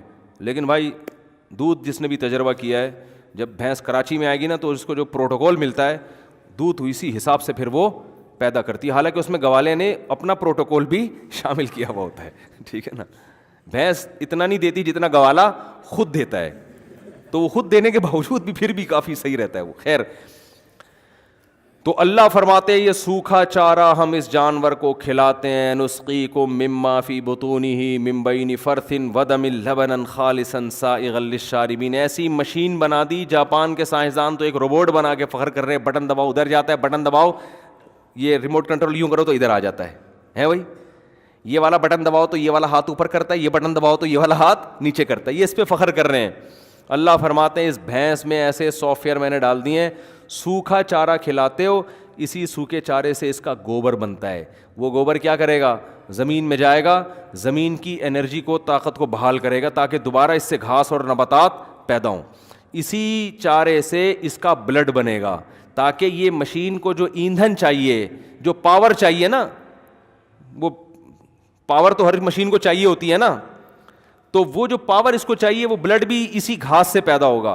اور اللہ فرماتے ہیں جس جگہ پہ گھاس اور گوبر اور خون بن رہا ہے, تو اسی گوبر اور خون کے درمیان سے ہم تمہارے لیے لبنن, ایک دودھ نکالتے ہیں, خالصاً, جس میں نہ گوبر کی بدبو, نہ خون کی بدبو, نہ گوبر کی رنگت, نہ خون کی رنگت. یہ تو اس کا کلر ہوتا ہے بالکل پیور وائٹ کلر, کیسا چمکتا ہوا وائٹ ہوتا ہے کہ نہیں ہوتا. اور گھاس دیکھو کس کلر کی ہے, گوبر دیکھو کس کلر کا ہے, بلڈ دیکھو کس کلر کا ہے, دودھ ایسا چمکتا ہوا وائٹ. اللہ فرماتے ہیں یہ تو اس کی خوشبو میں نے تمہیں بتا دی کہ نہ گوبر کی بدبو, نہ خون کی بدبو, نہ گوبر کی رنگت, نہ, یعنی کلر اور خوشبو تو میں نے تمہیں بتا دیا. مزیدار کتنا ہوتا ہے, سائغا للشاربین, پینے والوں کے حلق میں پھسلتا چلا جاتا ہے وہ. ہمارے حضرت فرماتے ہیں جب میں آیت کی تلاوت کرتا ہوں ایسا لگتا ہے ایک گلاس لبالب دودھ کا میں نے پی لیا, ایسا مزہ آتا ہے. جو پینے میں مزہ آتا ہے اس سے زیادہ اس آیت کی تلاوت میں مزہ آتا ہے. سائغ للشاربین, یہ لفظ کسی اور مشروب کے بارے میں نہیں ہے قرآن میں. سائغ ہونا آسانی سے حلق میں اترتا ہے. میرے علم میں ایسی کوئی دوسری آیت نہیں ہے جو دودھ کے علاوہ کسی اور چیز کے بارے میں اللہ نے کہا ہو. یہ انار کے بارے میں کہ آسانی سے حلق میں اترتا ہے, شہد کے بارے میں بھی نہیں کہا کہ پھسلتا ہوا جاتا ہے. دودھ ایسی مزے کی چیز ہے جب پیو نا تو دل چاہتا ہے کھینچتے چلے جاؤ, لیکن بھوک میں پیتے نہیں نا, تو اس لیے وہ تو پراٹھے کھا کے پی رہے ہوتے ہیں نا, تو پھر پھسلتا نہیں ہے, پھر وہ ابلتا ہے. یار یہ کیا کر رہا ہے بھائی, کیوں لے جا رہا ہے مجھے, اتنا مزیدار. تو اللہ کہتے ہیں کہ نبی صلی اللہ علیہ وسلم سے فذرنی, آپ نے سمجھا دیا, اب بھی اگر یہ خدا کے منکر ہیں چھوڑ دیں مجھے. وَمَن يُكَذِّبُ بِهِ, میں حضرت موسیٰ اور فرعون کا بتا رہا تھا, تو اتنے دلائل اللہ نے قائم کر دی اپنے ہونے کے, پھر بھی جو بدبخت انسان ہے وہ کہتے ہیں نہیں اللہ مجھے آ کے اپنی زیارت کرائے میں دیکھوں. او بھائی اگر زیارت ہی کرا دے پھر تو آزمائش ختم نا, تو دیکھی بھی چیزیں ہیں, پھر کیا ایمان, کیا کفر, کیا شکر گزاری, کیا ناشکری, پھر تھوڑی ہے, پھر تو سارے انسان کے بچے بن کے زندگی گزاریں گے, پھر تو سارے آ جائیں گے, پھر تو جو اللہ کہے گا وہ کرتے چلے جائیں گے. آزمائش تو یہ کہ نشانیاں دیکھ کر کس پر یقین کرو, اللہ پر, اپنے رب کو پہچانو. تو جو کام فرعون نے کیا تھا نا, حضرت موسیٰ نے دلائل کے انبار لگا دیے. فرعون کے پاس جب جواب نہیں بنا نا تو مذاق کیسے اڑایا اس نے, یا حامان ابن لی سرحن, اے میرے وزیر حامان, ابن لی سرحن, ایک مضبوط محل بنا بہت اونچا. لعلی اطلع الی الہ موسیٰ, اتنا اونچا ہونا چاہیے کہ اس کی چھت پہ چڑھ کر میں موسیٰ کے خدا کو دیکھنا چاہتا ہوں, مجھے نظر آ جائے گا. ابھی تو یہاں سے نظر نہیں آ رہا, شاید اوپر چڑھوں گا تو نظر آ جائے گا. قرآن کیا کہتا ہے, واستکبر ہوا وجنودہ, فرعون نے تکبر کیا, خدا کی آیات کا مذاق اڑایا. بھائی تو کچھ اور دلیل دے دے, کچھ اور بات کر لے, یہ کہ میں سوچتا ہوں, غور کرتا ہوں اس پہ, میں جو خدا کے منکر ہیں آپ کو ان کے ساتھ بٹھا کے مناظرہ کروا دیتا ہوں, یہ کہہ دے تو, یہ کیسی بات کر رہا ہے, یہ تو مذاق اڑانے والی بات ہو گئی نا. اللہ فرماتے ہیں جب یہاں تک آئے نا فرعون کہ میں سیڑھیاں, کبھی کہہ رہے سیڑھیاں لگاؤ میں چڑھ کے دیکھوں گا آسمانوں پہ خدا کو, تو اللہ فرماتے ہیں فرعون نے تکبر کیا. وَظَنُّوا أَنَّهُمْ إِلَيْنَا لَا يَرْجِعُونَ, اور یہ سمجھا کہ فرعون کو ہمارے پاس آ کے ان باتوں کا جواب نہیں دینا, اس خوش فہمی میں مبتلا ہو گیا. وہ سمجھ رہا تھا کہ کوئی ان باتوں کو سننے والا نہیں ہے, بس ایسے ہی میں مصر کا بادشاہ ہوں تو بس میں ہی سب کچھ ہوں. وَاسْتَكْبَرَ هُوَ وَجُنُودُهُ فِي الْأَرْضِ بِغَيْرِ الْحَقِّ, ناحق تکبر کیا اس نے بھی اور اس کے لشکر نے بھی, اس کے وزیر حامان نے بھی, جو ماتحت ہوتے ہیں نا حکومتوں کے, ظالموں کے, وہ بھی اپنے مقتداؤں کے ساتھ اسی جہنم کی آگ میں جائیں گے. تبھی قرآن کہتا ہے کہ اوردہم النار, فرعون اپنی قوم سمیت جہنم کی آگ میں داخل ہوگا, اپنی قوم کو بھی اس نے آگ میں, اوردہم, آگ میں ڈلوائے گا ان کو, یعنی مروا دیا اس نے اپنی قوم کو بھی. تو اس لیے بار بار علماء کہتے ہیں کہ اپنے بڑے کی وجہ سے حق کے راستے کو کبھی بھی نہیں چھوڑو. بڑے کون ہوتے ہیں؟ سیاسی لیڈر. آج کل لوگ اپنے سیاسی لیڈر کی وجہ سے حق بات نہیں کرتے, یہ جرم بہت ہو رہا ہے معاشرے میں. آپ کا سیاسی لیڈر کتنا ہی غلط کرے اس کی ہر غلطی ٹھیک ہے, آپ کے جو اپوزیشن کا لیڈر ہے وہ کتنا ہی صحیح کرے اس کا ہر صحیح کام کیا ہے؟ غلط ہے. یہ ہر سیاسی جماعت میں چل رہا ہے. تو یاد رکھو جب اللہ آپ کے سیاسی لیڈر کو اس کی غلطیوں پہ پکڑے گا نا قیامت کے دن, تو اللہ آپ کو بھی پکڑے گا جو اس کی طرف سے غلط سلط تعویلات کرتے تھے اس کی چمچا گیری میں. بہت مشکل ہے بات سمجھانا. اور کسی کے صحیح یا غلط, کسی کی غلطی یا صحیح کا فیصلہ اس لیے نہیں کیا جاتا, اس سے نہیں کیا جاتا کہ یہ کیسا ہے, اس سے کیا جاتا ہے کہ اس کا یہ عمل کیسا ہے. یہ ہمارے ایک بہت بڑا فالٹ ہے کہ یہ بندہ ٹھیک نہیں ہے تو اب اس کا جو بھی کام ہوگا وہ کیا ہوگا؟ خراب ہوگا. اور یہ بندہ چونکہ صحیح ہے, آپ کے خیال میں صحیح ہے, تو اب یہ ہر الٹا کام بھی کیا کر رہا ہوگا؟ صحیح کر رہا ہوگا. یہ مارکیٹ میں ہول سیل کے حساب سے یہ بیماری چل رہی ہے. تو اپنے سیاسی لیڈروں کا نا اتنا دفاع کرو جتنا افورڈ کر سکو. بات آ رہی ہے سمجھ میں؟ یہ سوچ لیا کرو قیامت کے دن جب اللہ پوچھے گا کہ تم نے جس کو ووٹ دیا تھا, تم جس کی سیاسی تنظیم میں تھے, جب وہ یہ قانون پاس کر رہا تھا یا یہ الٹا کام کر رہا تھا یا حکومت سے یہ غلط مطالبہ کر رہا تھا یا اپنی ہر غلطی کو صحیح کر رہا تھا, تو تم نے یہ سوچا تھا کہ یہ صحیح کر رہا ہے یا غلط کر رہا ہے؟ اور مجھے اللہ کے سامنے اس کا حساب دینا ہے کہ اللہ جب مجھ سے پوچھے گا تو یہ سوچے سمجھے بغیر آپ جو کیے جا رہے ہو نا, یہ بڑے لیڈر ہی آپ کو مروا دیں گے قیامت کے دن, ٹھیک ہے نا, بولیں گے. اور قرآن میں جگہ جگہ آتا ہے کہ جو بڑے ہوں گے چھوٹے برات کا اعلان کریں گے کہ ہم تو تمہاری چمچا گیری میں اور تمہیں لیڈر مان کے یہ سب کچھ کر رہے تھے, آج تم ہمیں اللہ کے عذاب سے بچاؤ, تمہاری وجہ سے برباد ہوئے ہیں. تو وہ جواب میں کہیں گے کہ ہم تمہیں جب بچا سکتے جب ہم خود تو بچتے, ہم جو خود نہیں بچ رہا وہ دوسروں کو کہاں سے بچائے گا. تو اس لیے بھائی ان اپنے لیڈروں کا دفاع اتنا کرو جتنا ایفورٹ. وہ مجھے بچپن کا ایک لطیفہ یاد آ گیا, ایک مزاحیہ. ہم تو بچپن میں نا آڈیو کیسٹیں بھی مزاحیہ سنا کرتے تھے, تو اور وہ کچھ ویڈیو بھی آج کل بھی آ جاتے ہیں وہ یوٹیوب پہ. تو وہ ایک آدمی کو عادت تھی کہ وہ بھولنے کی نا, تو بھولے سے پتہ نہیں کیا کیا کر رہا ہوتا تھا. تو کسی نے کہا کہ تو کبھی بھولے سے اپنی بیوی کو بہن سمجھا ہے, اتنے بڑی بڑی چیزیں بھولتا ہے. کہہ رہے ہم اتنا بھولتے ہیں جتنا افورڈ کر سکیں. اتنا ہی بھولتے ہیں جتنا افورڈ کر سکیں. تو جو گھنے ہوتے ہیں نا آج کل بے وقوف, وہ بھی اتنے ہی بے وقوف ہوتے ہیں جتنا کیا کر سکیں افورڈ. لیکن اپنے سیاسی لیڈروں کے بارے میں اتنی تعویلات کر رہے ہوتے ہیں کہ ان کو پتہ ہے کہ قیامت کے دن ہم یہ افورڈ نہیں کر سکتے. تو اپنے لوگوں کا اتنا دفاع کیا کرو جتنا برداشت ہو جائے. بسوں کے پیچھے بار بار بتاتا ہوں لکھا ہوتا ہے تب پڑھے تو پاس کر ورنہ کیا کر, ورنہ برداشت کر. یہ بہت اہم پوائنٹ کی بات لکھی ہوتی ہے اس میں. یہ آپ سمجھ رہے ہیں صرف یہ میرے بارے میں لکھی ہے کہ اوورٹیک نہ کروں. یہ ایک اصول اور ضابطہ اس ٹرک ڈرائیور نے بتا دیا قیامت تک کے لیے کہ بھائی اتنا کام کرو جتنا برداشت کر سکتے ہو. تو خیر, تو فرعون نے کیا کہا کہ عمارت بناؤ, میں چڑھ کے دیکھوں گا خدا مجھے نظر آئے. تو اللہ فرماتے ہیں تکبر کیا. موسیٰ دلائل دے رہے ہیں, احسن کل شیء خلقہ ثم ہدی, ہر چیز کو بہترین انداز سے کس نے بنایا ہے. یہ چیزیں آٹومیٹیکلی بنی ہوتی ہیں تو اتنی بہترین انداز سے تھوڑی بنتی.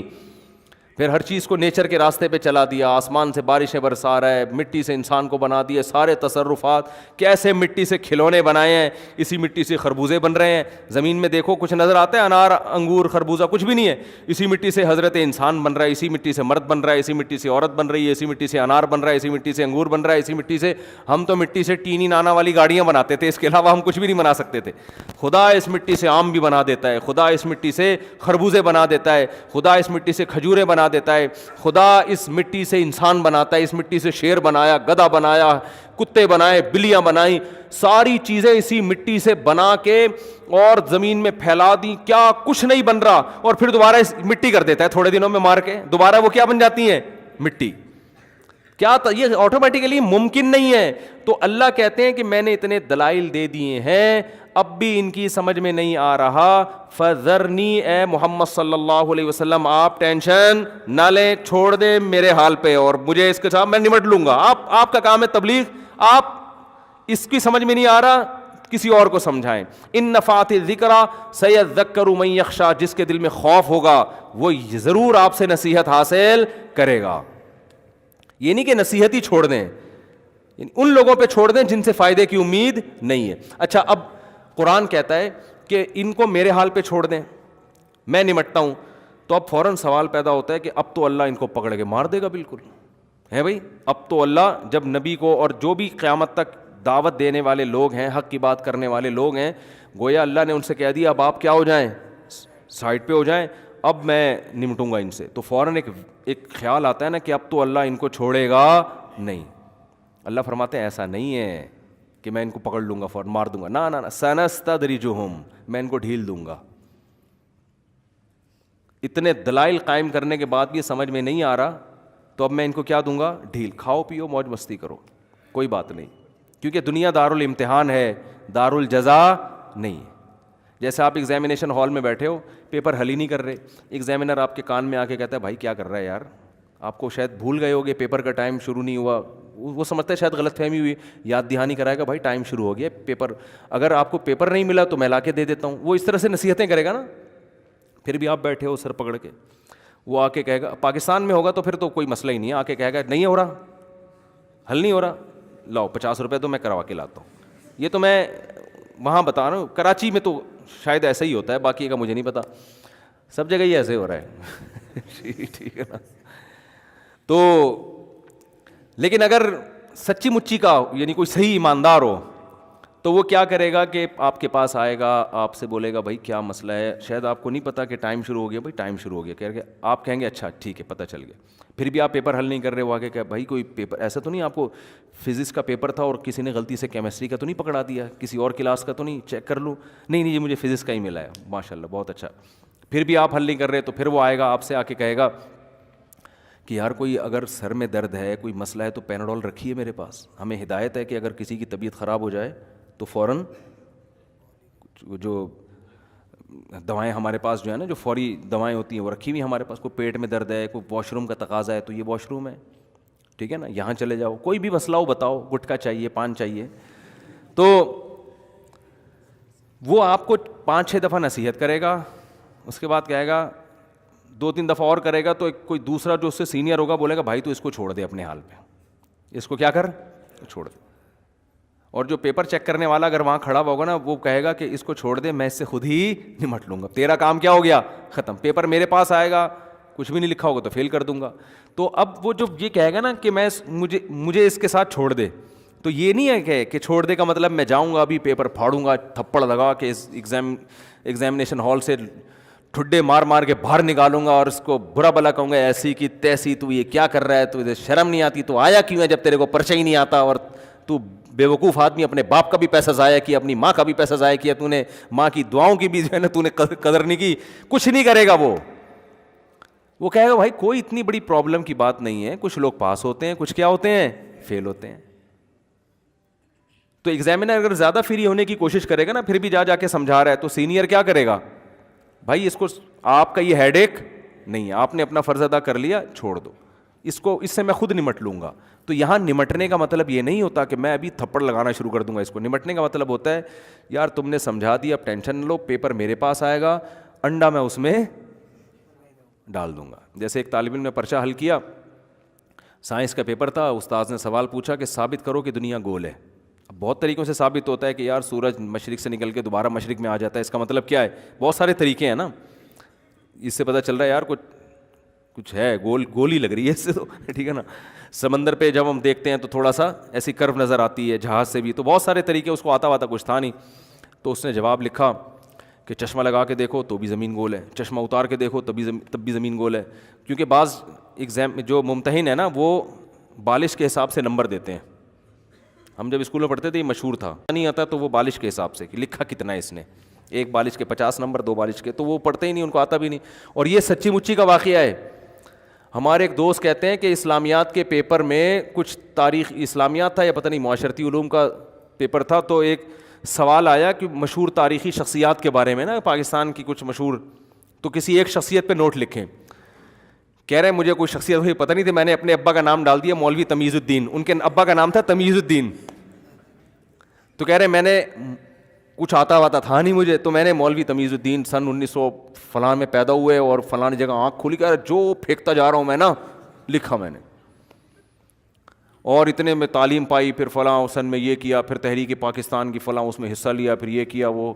کہہ رہے پورے نمبر ملے ہیں مجھے, کیونکہ جو پیپر چیک کرنے والا تھا نا وہ سوچ رہا تھا یار یہ کوئی ہم سے بھی بڑا فنٹر ہے, یہ کوئی ہم سے بھی بڑا فنٹر ہے, کہ ہمیں جن شخصیات کا نہیں پتا اس کو, لیکن لکھا اتنے اسٹائل سے نا, ہوشیار تھا. تو وہ پتہ ہی وہ اس کا جس کے ساتھ یہ واقعہ ہوا نا, اس نے مجھے خود بتایا کہ میں اپنے ابا کا مولانا بھی خود ہی لگا دیا اس نے. کچھ تو لگانا پڑے گا نا, علامہ یا مولانا کچھ تو ہوگا نا, شخصیت ہے تو کچھ تو ہوں گے نا. تو ایسے کر کے کہہ رہے ہیں ہم نے پورا چھاپ دیا. تو بالش کے حساب سے ایک 50 نمبر, یہ 100 نمبر ہو گئے, یہ 150 نمبر ہو گئے, اس طرح اگر چل رہا ہوتا ہے بعض جگہوں پر حساب کتاب. تو خیر, تو کیا بات کر رہا تھا یار میں, کدھر سے کدھر آ گئی. ہاں تو میں عرض کر رہا تھا, تو اللہ نے بھی قرآن میں ہاں میں کہہ رہا تھا کہ وہ اس نے کہا کہ اب پیپر آتا نہیں ہے, اس نے کہا ثابت کرو زمین گول ہے. تو کہہ رہا ہے چشمہ لگا کے دیکھو زمین گول, چشمہ اتار کے دیکھو زمین گول, سائڈ سے دیکھو زمین گول, سائڈ سے دیکھو زمین گول. اس کا خیال تھا کہ بالش کے حساب سے نمبر ملیں گے. تو اتنا مختلف طریقوں سے اس نے زمین کا گول ہونا ثابت کیا. تو وہ ٹیچر جو پیپر چیک کر رہا تھا وہ بڑا ہوشیار تھا, اس نے اس پہ جو اس کے ریمارکس تھے نا وہ یہ تھے کہ چشمہ لگا کے دیکھو تو بھی نمبر گول ہے, چشمہ اتار کے دیکھو تو بھی نمبر گول ہے, سائڈ سے دیکھو تو بھی نمبر گول, اس سائڈ سے دیکھو زیرو، پورے پورے زیرو نمبر ملے. ٹھیک ہے نا. تو جو ایگزامینیشن ہال میں نگرانی کرنے والا ہے وہ کیا کہتا ہے؟ بھائی اس کو چھوڑ دو، کیونکہ ابھی کچھ بھی نہیں ہوگا. جب رزلٹ اناؤنس ہوگا، اچھا اس دوران آپ اگر چائے منگوائیں تو آپ کو، اگر کوئی وہاں ایسا سسٹم موجود ہے تو چائے بھی ملے گی، پانی بھی ملے گا سارا. پنکھا بند ہو گیا تو پنکھا بھی کھلوا دیں گے، بھائی یہ گرمی لگ رہی ہے. اچھا ایگزامینیشن ہال ہوگا تو اے سی بھی آن کر دیا جائے گا. تو یہ ساری فیسلٹیز ملیں گی آپ کو. تو اللہ فرماتے ہیں کہ جو میری بات نہیں مانتا فیسلٹیز اس کو ساری دوں گا. مجھے اس کے ساتھ چھوڑ دو بس اکیلے، میں نمٹوں گا. کیسے؟ ایسے نہیں کہ پکڑ لوں گا، نا نا نا نا، سنستدرجہم، مہلت دوں گا اور مال میں اضافہ ہو جائے گا اور مزے کی زندگی. ظالم ترقی کرتے کرتے کہاں تک پہنچ جاتا ہے آپ دیکھو. مظلوم بیچارہ پستا رہتا ہے اور ظالم ترقی کرتے کرتے بڑی بظاہر بڑی کامیاب زندگی گزارنا شروع کر دیتا ہے، پیسہ بھی آ جاتا ہے اور کیا کچھ مل جاتا ہے اس کو. تو اللہ فرماتے ہیں سنستدرجہم، عن قریب ہم ان کو ڈھیل دیں گے، اس طور پر من حیث لا یعلمون، ان کو پتہ بھی نہیں چلے گا کہ یہ اللہ کی نعمت نہیں ہے. یہ تو کہ تمہیں آخرت میں پکڑنا ہے تو دنیا میں سب کچھ دیا جا رہا ہے کہ چل بھائی تجھے یہ حسرت نہ رہے کہ میں نے مزے نہیں اڑائے اور مجھے آخرت میں جو سزا مل رہی ہے غلط مل رہی ہے. نہ مجھے تو گناہ کی وجہ سے دنیا میں بھی مزہ نہیں آیا تو آخرت میں کیوں سزا مل رہی ہے. اللہ فرماتے ہیں یہ حسرت نہیں رہے گی. ٹھیک ہے نا. اس لیے فرمایا تمتعوا فإن مصيركم إلى النار، اللہ کہے گا اڑا لو مزے، آخرت میں آنا کہاں ہے؟ آگ کی طرف. تو فرعون ظالم کو کتنی مہلت ملی ہے. ایسی زبردست حکومت، اتنی بڑی طاقتور حکومت، اور بغاوتیں کرتا جا رہا ہے، بنی اسرائیل کے بچوں کو قتل کر رہا ہے. ماں کے سامنے اس کے بچے کو ذبح کرو، ماں پہ کیا آرے چلتے ہوں گے. ماؤں کی بد دعائیں، کوئی بد دعا نہیں لگ رہی فرعون کو بظاہر. اس وقت مائیں کیسا کہتی ہوں گی کہ ہم اتنا فرعون کے خلاف بد دعائیں کرتے ہیں اللہ اس ظالم سے. آج دیکھو ہماری حکومتیں اتنی ظالم نہیں اتنا فرعون تھا. آج ایجوکیشن کا مسئلہ ہے، روٹی کا مسئلہ ہے، کبھی حکومت روٹی سستی کر دیتی ہے، کبھی آٹا مہنگا کر دیتی ہے، اپ ڈاؤن چلتا رہتا ہے، کوئی قحط کا سما نہیں ہے. لیکن فرعون کیا کر رہا ہے؟ ماؤں کی گودوں سے بچوں کو چھین کے ذبح کر رہا ہے. اس کے فوجی پہنچ جاتے تھے. کیسی بنی اسرائیل کی ماؤں نے، جو ایمان والی مائیں تھیں، کیسی چیخو پکار کی ہوگی، کیسی بد دعائیں کی ہوگی، لیکن فرعون کا بال بھی خراب نہیں ہو رہا. حتیٰ کہ حضرت موسیٰ علیہ السلام آ گئے اور موسیٰ علیہ السلام تبلیغ کر رہے ہیں، دلائل کے انبار لگا دیے، مگر فرعون کو ترقی ملتی چلی جا رہی ہے. اتنا ہو گیا کہ فرعون نے جب حضرت موسیٰ آئے ہیں نا اور دعوت کا کام جب شروع ہوا ہے تو فرعون نے بنی اسرائیل پر ظلم کم کرنے کے بجائے اور زیادہ بڑھا دیا. یہاں تک کہ بنی اسرائیل جنہیں یقین ہے کہ یہ کلیم اللہ ہیں، اللہ کے پیغمبر ہیں، ان کے نیک لوگ بھی چیخ اٹھے، کہنے لگے یا موسیٰ اوذینا من قبل ان تأتینا، اے موسیٰ تیرے آنے سے پہلے بھی عذاب میں تھے، ومن بعد ما جئتنا، تیرے آنے کے بعد بھی عذاب بڑھ گیا، کوئی کمی نہیں ہوئی ہے. تو یہ کیا فائدہ؟ ہمیں تو کچھ فائدہ نہیں ہو رہا تیرے آنے کا. حضرت موسیٰ کیا فرما رہے ہیں؟ یا قوم استعینوا باللہ واصبروا، اے میری قوم اللہ سے مدد طلب کرو اور صبر کرو. دیکھو آج تو یہ آیتیں ہمیں بڑی اچھی لگ رہی ہیں، کیا زبردست موسیٰ نے نصیحت کی، کلیم اللہ نے، لیکن ہم خود مبتلا ہوتے اس وقت یہ نصیحت کتنی چبھتی ہے. بھائی ایک آدمی ظلم کی چکی میں پس رہا ہو، ان کے مردوں کو غلام بنا لیا ہو، مشقت والے کام لیے جاتے ہوں، تنخواہیں تھوڑی دی جاتی ہوں، گھروں میں چولہے نہ ہو، بچے پیدا ہو رہے ہوں، ماں باپ کے سامنے ان بچوں کو ذبح کیا جا رہا ہو، اور ایسے موقع پہ اللہ موسیٰ علیہ السلام کو بھیجے اور دعائیں ان یہ بتائے کہ تمہاری دعا قبول ہو گئی ہے، اور موسیٰ کلیم اللہ آ گئے ہیں اور حضرت موسیٰ تسلیاں دے رہے ہوں کہ اللہ مدد کرے گا، تم ایمان پر قائم رہو، نماز قائم کرو، ایمان پر قائم رہو، صبر کرو. اور وہ نظر کیا آ رہا ہو کہ فرعون کے مظالم کم ہونے کے بجائے بولو بڑھ رہے ہوں. ایسے موقع پہ جب قوم بیک زبان ہو کے حضرت موسیٰ کے سامنے کہے اوتینا من قبل ان تأتینا، اے موسیٰ تو ہمیں صبر کی تسلیاں تو دے رہا ہے اور ہم نے تو تھک گئے تیرا ساتھ دیتے دیتے، تیرے آنے سے پہلے جو ظلم تھا تیرے آنے کے بعد اس میں کوئی کمی نہیں ہوئی ہے، اور بہت ٹائم گزر گیا کچھ بھی نہیں ہو رہا. ایسے موقع پہ حضرت موسیٰ اگر یہ کہتے نا کہ پرسوں تمہیں نجات مل جائے گی تو تسلی ملتی. کیا خیال ہے؟ یا بس ایک مہینہ اور رہ گیا ہے بھائی، ایک مہینے کے بعد فرعون کی حکومت کا خاتمہ ہو جائے گا اور تم مصر کے وارث بن جاؤ گے، تو بھی تسلی ہو جاتی کہ چلو اتنے دن صبر کیا ہے، ایک مہینہ اور. لیکن اللہ ٹائم نہیں بتا رہا. اللہ ظالم کو بھی آزما رہا ہے اور مظلوموں کو بھی کہ بھائی ان کا صبر کو آزما رہا ہے کہ تم کتنا ایمان رکھتے ہو اللہ پر. اور فرعون کو مہلت دے رہا ہے, مہلت, اسے ٹائم نہیں بتا رہا کہ 1 مہینے بعد تجھے تباہ کروں گا. فرعون کے سامنے یہ ہے کہ تیری تباہی کا بظاہر کوئی سامان بولو نہیں ہے, تجھے کچھ بھی نہیں ہوگا, کیونکہ یہ کمزور لوگ, ایک موسیٰ بھی کمزور, یہ بھی کمزور, موسیٰ بھی مسکین غریب. فرعون تو غربت کے تانے دیتا تھا موسیٰ علیہ السلام کو کہ میرے پاس تو سونے کے کنگن ہیں, ان کے پاس تو کچھ بھی نہیں ہے, میرے تو باغات ہیں, نہریں بہتی ہیں, ان کے پاس تو ایک بالش کی زمین نہیں ہے, بکریاں تو چراتے رہے ہیں مدین میں 10 سال, تب نکاح کیا ہے, کتنا بڑا مہر دیا, 10 سال بکریاں چرائی ہیں تو بیوی ملی ہے ان کو. اتنے غریب, اتنے مسکین ہے بھائی, کیونکہ پیسے ہی نہیں ہے جیب میں مہر دینے کے لیے. تو ان کی جو زوجہ تھی, ان کے والد نے کہا ٹھیک ہے میں اپنی بیٹی دے رہا ہوں اس شرط کے ساتھ کہ 10 سال بکریاں چراؤ. انہوں نے کہا ٹھیک ہے بھائی, اس کے علاوہ تو شادی کا کوئی اور طریقہ میرے پاس ہے نہیں, بزبان حال یہی کہہ رہے ہیں نا, تو چلو بکریاں چرائیں گے. فرعون غربت کے تانے دے رہا ہے, بکریوں کے تانے دے رہا ہے, اور غلام قوم ہونے کے تانے دے رہا ہے, اور یہ بھی تانے دے رہا ہے الم نربی کا فینا ولیدن ولبثت فینا من عمرک سنین. اے موسیٰ تو تو میرے محل میں پل کے جوان ہوا ہے بھائی, تو تو میرے محل میں میرے رزق سے جوان ہوا ہے. تو حضرت موسیٰ ہر دلیل کا جواب دے رہے ہیں. تلک نعمت تمنھا علی ان عبدت بنی اسرائیل. اے فرعون تو اپنا یہ احسان تو بتا رہا ہے کہ میں تیرے محل میں پلا ہوں, تو ساتھ ساتھ یہ بھی بتا کہ تو میری قوم کو کیسے تو نے غلام بنا کے رکھا ہوا ہے. وہ ظلم بھی تو ہے نا, اس کو پلس مائنس کر تو پتہ چلے گا احسان کتنا ہے اور ظلم کتنا ہے. اگر اپنے احسان بتا رہا ہے تو اس ظلم کو بھی تو بتا نا. تو یہ کیا بات ہے, ایک ہی چیز کو بتا رہا ہے, اور جو سالوں سے جو ظلم ڈھاتا آ رہا ہے اس کا بھی تو تذکرہ کر. بچوں کو ذبح کر رہا ہے, عورتوں کو غلام بنا رہا ہے, اور مردوں کو غلام بنا رہا ہے, یہ کیا کر رہا ہے تو؟ ہر بات کا جواب. لیکن پلڑا فرعون کے حق میں جا رہا ہے سارا. بظاہر جو کامیابی کے نقشے وہ کس کے حق میں ہیں؟ کوئی اگر وہاں جا کے سروے کرے, کوئی گورا جائے اور رپورٹ بنا کے پیش کرے, جو بھی ان کی رپورٹ کا طریقہ ہے نا, تو وہ رپورٹ پیش کرے گا کہ ایک شخص نے پیغمبر ہونے کا دعویٰ کیا, غریب ہے, مسکین ہے, وہ اتنے سالوں سے محنت کر رہا ہے, بھرپور معجزے دکھا دیے اس نے, جادوگروں سے کو مقابلے میں ہرا دیا, اتنا کچھ کرنے کے بعد بھی اس کے حق میں کوئی نتیجہ برآمد نہیں ہو رہا, اور سارا جو فائدہ ہے وہ کس کو جا رہا ہے؟ فرعون کو, کیونکہ اس کو ظلم کا موقع بھی مل رہا ہے.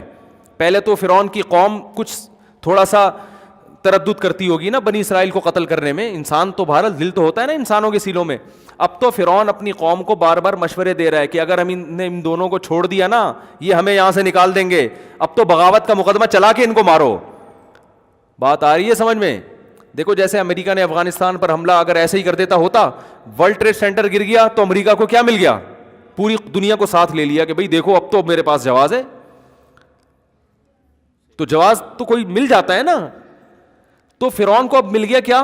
جواز, کہ بھئی میں تو پہلے ہی کہہ رہا تھا, یہ تو مجھے خدا نہیں مان رہے, یہ تو اپنے مذہب میں لانے کی کوشش کر رہے ہیں ہم کو, تو یہ تو بغاوت ہو رہی ہے ایک طرح کی. حالانکہ حضرت موسیٰ نے نہ تلوار اٹھائی نہ کوئی بم تھا ان کے پاس, وہ بیچارے اپنی قوم کے بچوں کو قتل ہونے سے نہیں بچا سکتے تھے, وہ فرعون کی حکومت کا تختہ کہاں سے الٹتے, وہ بغاوت کہاں سے کرتے. لیکن فرعون کو ظلم کا موقع مل گیا, اور اس کی قوم کو بھی, اور ظلم بڑھتے چلے جا رہے ہیں. ایسی کنڈیشن میں حضرت موسیٰ اگر یہ کہتے کہ 1 مہینے بعد تم ریلیکس ہو جاؤ گے, فرعون کی حکومت کا خاتمہ ہوگا, 1 سال بعد, 5 سال, کوئی ٹائم دیتے, تو قوم کیا کہتی, چلو اب آپ نے اسپیسیفک ایک ٹائم بتا دیا ہے, اب ہم تسلی کر کے بیٹھ جائیں گے. نہ حضرت موسیٰ بھی مبہم بات کر رہے ہیں, بھائی مجھے نہیں پتا یہ صبر کب تک چلے گا, بس اللہ نے کہا ہے کہ کامیابی تمہارے قدم چومے گی, اور فرعون کو اللہ ناکام کرے گا. تو اپنی قوم سے کہہ رہے ہیں استعینوا باللہ واصبروا. جب قوم شکایت لے کر آئی نا, اے موسیٰ آپ کے آنے سے پہلے بھی درد میں, آپ کے آنے کے بعد بھی تکلیف میں, کوئی فائدہ نہیں ہو رہا, تو کیا کہہ رہے ہیں, استعینوا باللہ واصبروا, اللہ سے مدد طلب کرتے رہو, اور کیا کرتے رہو, صبر.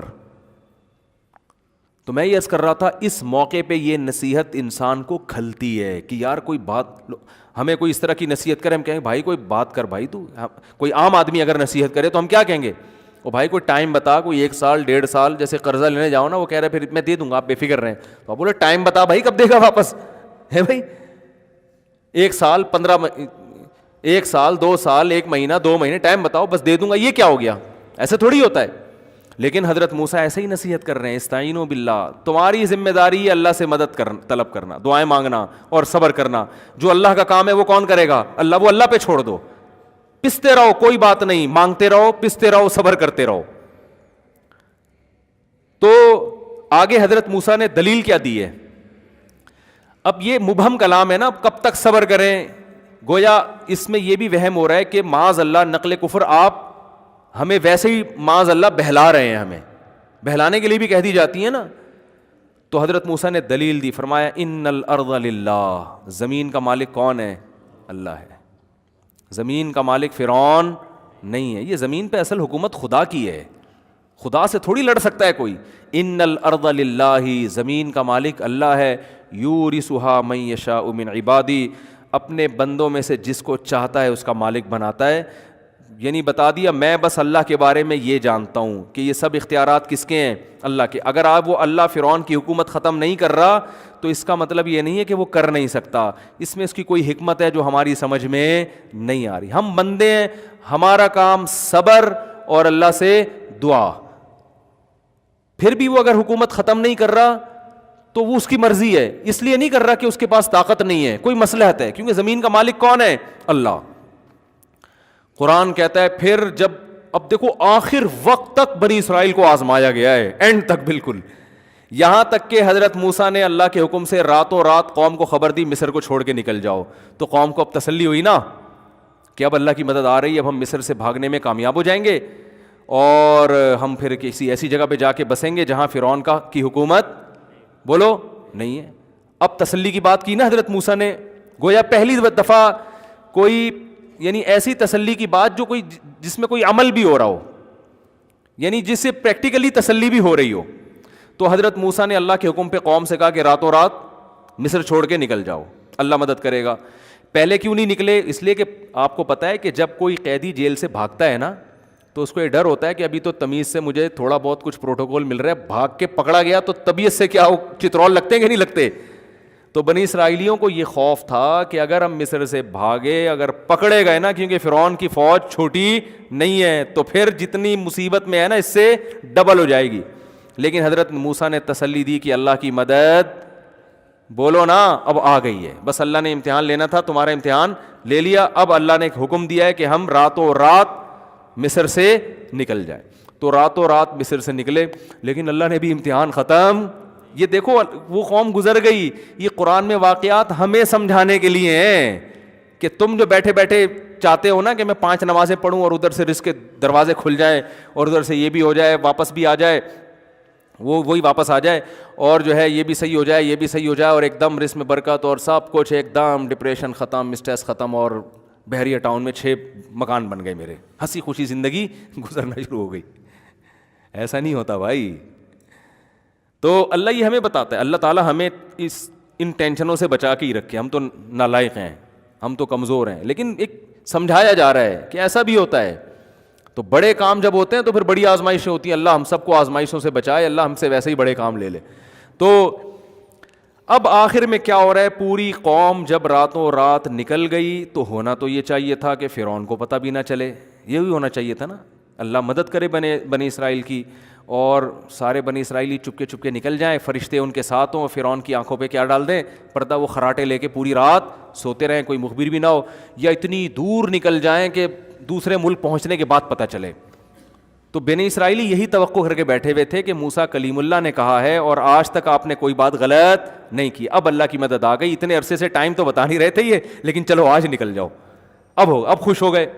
لیکن اللہ نے کہا ابھی نہیں, میں یہ دنیا کو دکھاؤں گا کہ ناکامی کے تمام تر نقشوں میں تمام تر اسباب ایسے ہوں گے, تمہیں نظر آئے گا کہ 100% ناکامی ہے, اس میں کامیاب کر کے دکھاؤں گا میں, یہ بتانے کے لیے کہ ان ظاہری اسباب کو چھوڑ دو, ان ظاہری اسباب کو نہ دیکھو, تمہارے ذمے جو کام ہے تم اس کو فوکس کرو. نتیجہ کس کے ہاتھ میں ہے؟ اللہ کے ہاتھ میں. جو اپنا کام ہے اس کو کرو, جتنی اللہ نے تمہیں وسعت دی, طاقت دی, اس کے حساب سے وہ کرتے رہو, نتیجہ اللہ پہ چھوڑ دو. تو کیا ہوا ہے کہ جب فرار ہوئے تو فرعون کو پتہ چل گیا, اور فوراً فرعون نے منادی بھیجے, ان ہؤلاء لشرذمۃ قلیلون, تھوڑے سے لوگ ہیں, انہم لنا لغائظون. اناؤنسمنٹ ہو رہی ہے پورے ملک میں کہ انہوں نے ہمیں بہت غصہ دلایا ہے, اپنے فوجیوں کو کہہ رہا ہے یہ بڑے نالائق لوگ ہیں, ملک چھوڑ کے بھاگ رہے ہیں بھائی, ہماری فیکٹریاں یہ چلاتے ہیں, ہماری سڑکیں یہ بناتے ہیں, سارے کام یہ سارے بھاگ رہے ہیں, ہمارے ٹکڑوں پہ پلے اور بھاگ رہے ہیں. بڑے دلائل تھے فرعون کے پاس. ایسی باتیں کرتا تھا اپنی, جب ان کا اجلاس ہوتا تھا نا اسمبلی میں, تو کچھ لوگ صحیح باتیں شروع کر دیتے تھے نا کہ یار بھائی ایسا بھی نہ کہ کوئی واقعی اللہ کا پیغمبر نہ ہو. ایسا بھی ہوا ہے کہ فرعون کے دربار میں ایک شخص نے کہا کہ اگر یہ صحیح پیغمبر ہے نا واقعی تو پھر ہماری خیر نہیں ہے. ایسی بھی اسمبلی میں ہر طرح کی باتیں ہوتی تھی ان کی. فرعون نے جواب میں کیا کہا, ما اریکم الا ما ارا وما اہدیکم الا سبیل الرشاد. جب فرعون کی اسمبلی میں ایک شخص نے یہ بات کی نا, جو بعد میں جو مومن ہو گیا تھا اصل میں, لیکن ایمان چھپایا ہوا تھا اس نے, تو اس نے جب یہ کہا نا کہ بھائی دیکھو یہ سچی مچی کا پیغمبر بھی تو ہو سکتا ہے اور یہ واقعی اللہ کا نمائندہ بھی تو ہو سکتا ہے, اگر یہ جو کچھ کہہ رہا ہے یہ وہ صحیح ہے تو تم پہ وہی عذاب آئے گا جو قوم عاد اور قوم سمود پہ آیا تھا. تو فرعون نے جواب میں کیا کہا, یہ فرعون اس کو اپنا ہی آدمی سمجھتا تھا کہ بھائی ٹھیک ہے مشورے کی حد تک آپ کی بات بہت بہترین ہے, لیکن آگے کہتا ہے ما اریکم الا ما ارا, میں تمہیں وہی بتاؤں گا جو میری کھوپڑی میں آ رہا ہے, میں تمہیں وہی بتاؤں گا جو میری کھوپڑی میں آ رہا ہے. اب سوال پیدا ہوتا ہے کہ آپ کی کھوپڑی میں غلط بھی تو آ سکتا ہے, تو آگے اس کا جواب دے رہا ہے وما اہدیکم الا سبیل الرشاد, میری کھوپڑی میں صحیح بات ہی آئے گی, غلط بات میری کھوپڑی میں آج تک کبھی آئی نہیں ہے. یہ سیاسی لیڈر اسی قسم کی باتیں کر کے نا اپنے کارکنوں کو الو بناتے ہیں, ٹھیک ہے نا, کیا آج تک ہم نے تو کبھی کچھ کیا ہی نہیں ہے وغیرہ وغیرہ. خیر, تو فرعون نے کہا کہ یہ قرآن کی آیت کا ترجمہ تو ایک کھوپڑی ووپڑی نہیں ہے, اس میں تو یہ ہے کہ ما اریکم الا ما ارا, میں تمہیں وہی بتاؤں گا جو میری سمجھ میں آ رہا ہے, وما اہدیکم الا سبیل الرشاد, اور میں جو تمہیں بتاؤں گا وہ صحیح راستہ ہی بتاؤں گا. تو یہی مطلب ہوا نا کہ میں تمہیں وہ بتاؤں گا جو میری کھوپڑی میں آ رہا ہے, اور تمہیں اگر خیال ہو کہ میری کھوپڑی میں غلط بھی چیز بھی آ سکتی ہے تو یہ میں آپ کو کلیئر کر دوں کہ میری کھوپڑی میں کبھی غلط بات نہیں آئی, ہمیشہ میری کھوپڑی صحیح ہی سوچتی ہے. ایسی ایسی باتیں کر کے پوری اسمبلی کو کیا کر دیا, بیڑا غرق کر دیا, اس کا مروا دیا پوری قوم کو. تو اب فرعون کی کھوپڑی میں یہ آیا کہ قوم کو خطاب کر رہا ہے جلسہ کر کے نا کہ دیکھو یہ قوم بھاگ گئی ہے اور انہوں نے ہمیں بہت ترسایا ہے, بڑے ظالم ہیں, سب مل کے ان کا پیچھا کرو. اللہ کی قدرت کے بھاگتے چور کی کہتے ہیں نا, لنگوٹی بھی مل جائے تو لوگ سب بھاگتے ہیں نا, تو صرف فوجی نہیں بھاگے, پوری قوم بھاگ گئی کہ یار اب تو لوٹ مار مچے گی, کیونکہ اللہ تو پوری جو بھی کافر تھا نا سب کو تباہ کرنا چاہ رہے تھے.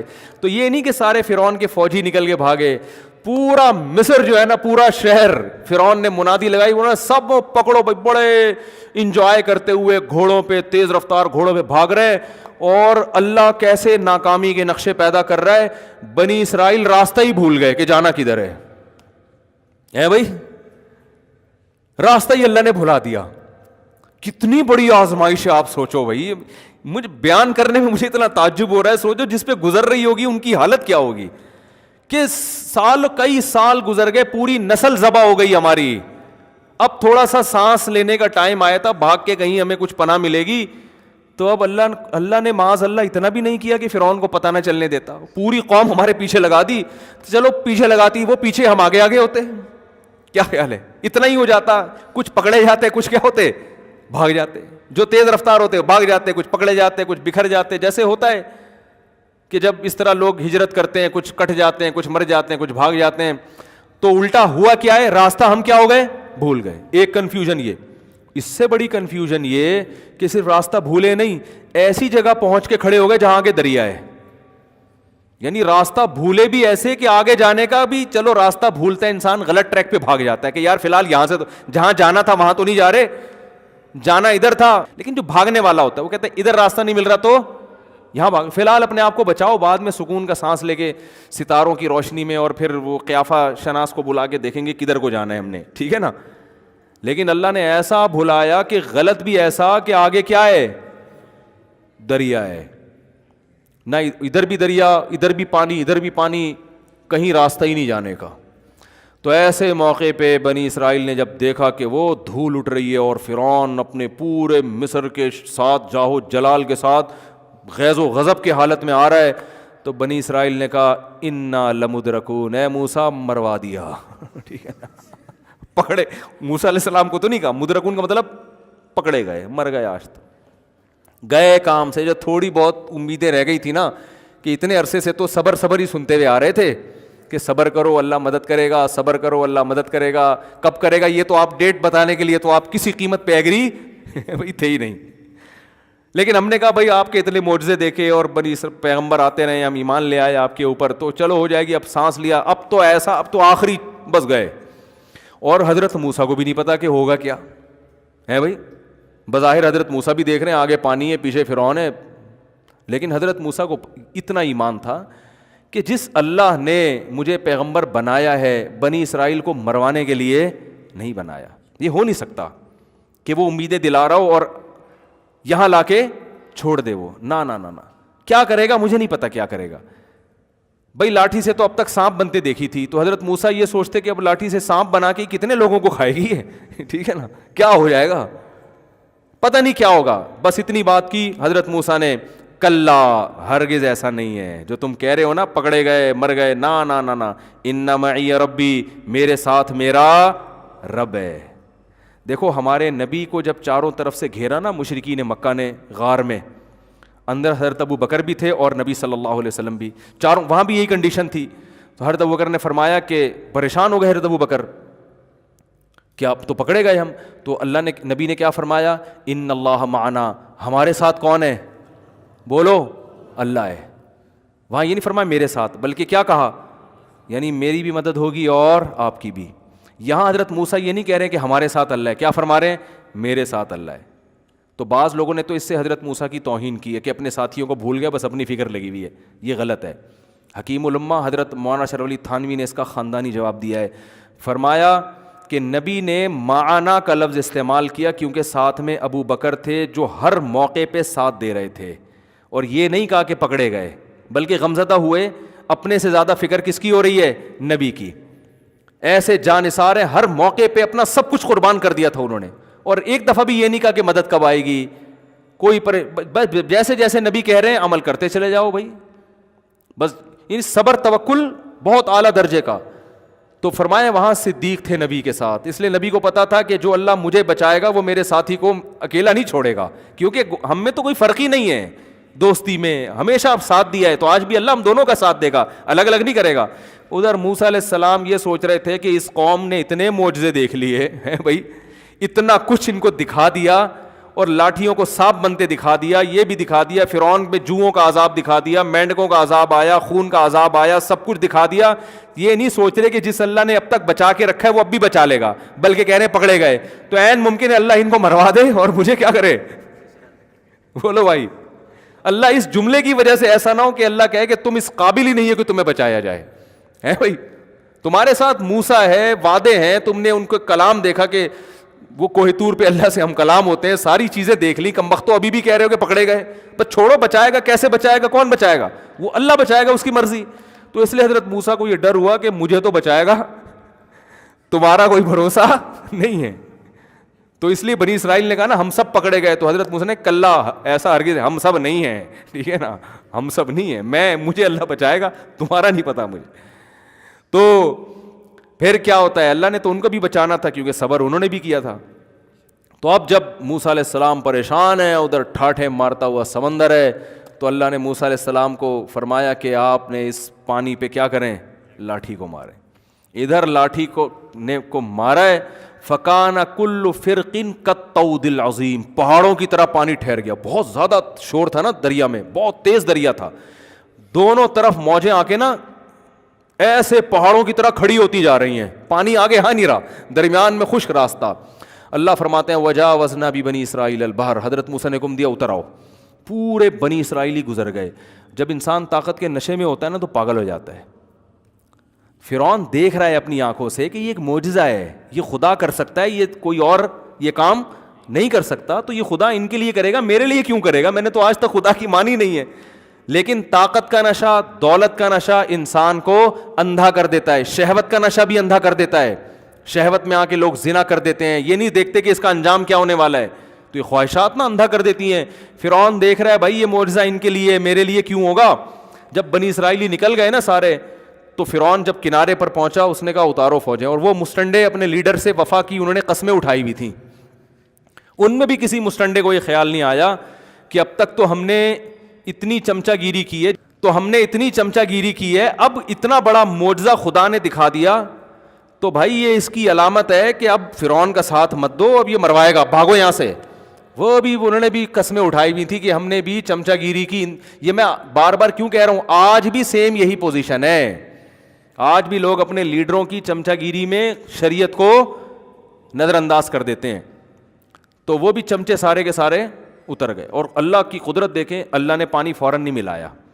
اللہ نے کہا جب تک پہلا اور آخری آدمی دریا کے بیچ میں نہ پہنچ جائے نا, میں بھی دریا کو چلنے کا حکم نہیں دوں گا, سارے ہی مریں گے آج. یہ کیا معجزہ ہے. یہ بات تورات میں بھی ہے. اس واقعے کو عیسائی بھی مانتے ہیں, اس واقعے کو یہودی بھی مانتے ہیں, انگریز بھی مانتے ہیں, تاریخی کتابیں بھی مانتی ہیں کہ یہ دنیا میں ایک واقعہ ہوا تھا. یہودی تو مانتے ہیں کیونکہ ان کے تو پیغمبر کے ساتھ یہ واقعہ ہوا ہے. عیسائی بھی مانتے ہیں, تو مسلمان بھی مانتے ہیں. تو یہ اتنا بڑا واقعہ ہوا, اور آج کو وہ مصر میں یہ ساری یادگاریں موجود ہیں.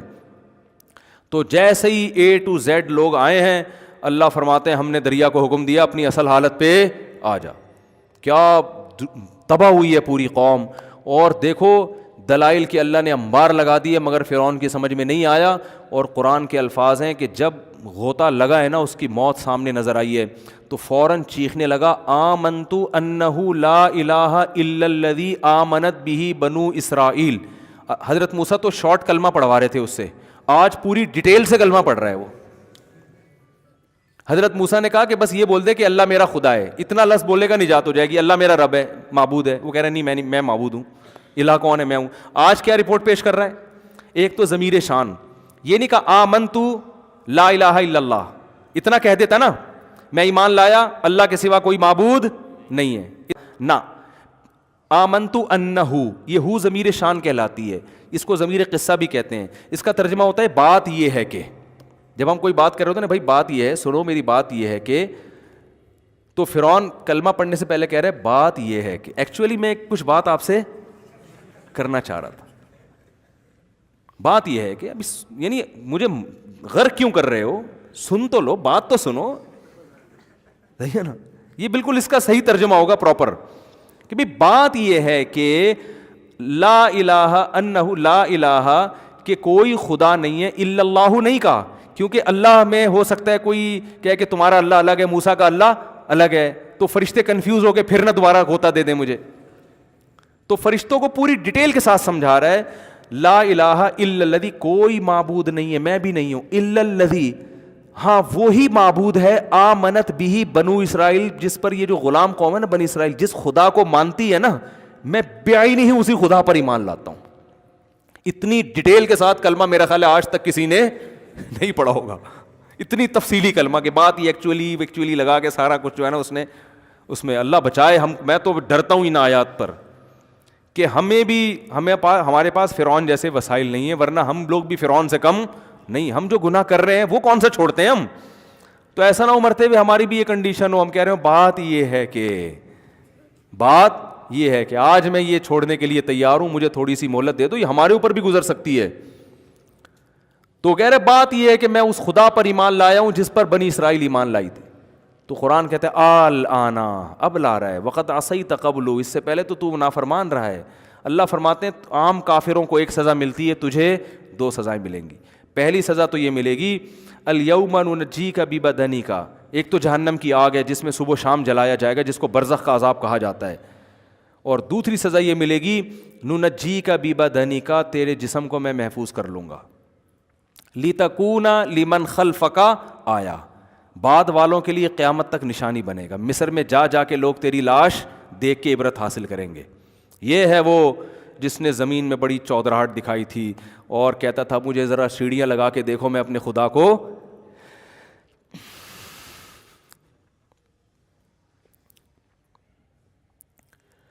کیسا تکبر ہے دیکھو, انسان کھاتا خدا کا ہے. یعنی جو زمین پہ اکڑ کے چلتے ہیں نا, بھول جاتے ہیں کہ بھائی تو کس کی زمین پہ چل رہا ہے. لوگ کہتے ہیں نا تو مجھے نہیں جانتا میں کون ہوں, یہ بہت خطرناک جملہ ہے. اب کیسے کسی کو کہتے تو مجھے نہیں جانتا, وہ ٹھیک ہے دھمکی دینے کے لیے ظالم کو تو ٹھیک ہے, لیکن ایسے وقت میں بھی دل میں ڈرا کرو بھائی ہماری اوقات کیا ہے. بھائی روٹی بند ہو جائے ساری دہشت 2 دنوں میں ختم ہو جائے گی. کتنا تکبر. تو اللہ فرماتے ہیں جب تیری لاش کو لوگ دیکھیں گے تو کہیں گے یہ وہی ہے جو موسیٰ کلیم اللہ سے بحث کرتا تھا اور کہتا تھا کہ سیڑھیاں لگاؤ میں خدا کو دیکھنا چاہتا ہوں. کبھی کہتا تھا عمارت بناؤ میں اوپر چڑھ کے آسمانوں میں جھانکنا چاہتا ہوں, خدا میرے سامنے کیوں نہیں آتا, خدا مجھے نظر کیوں نہیں آتا.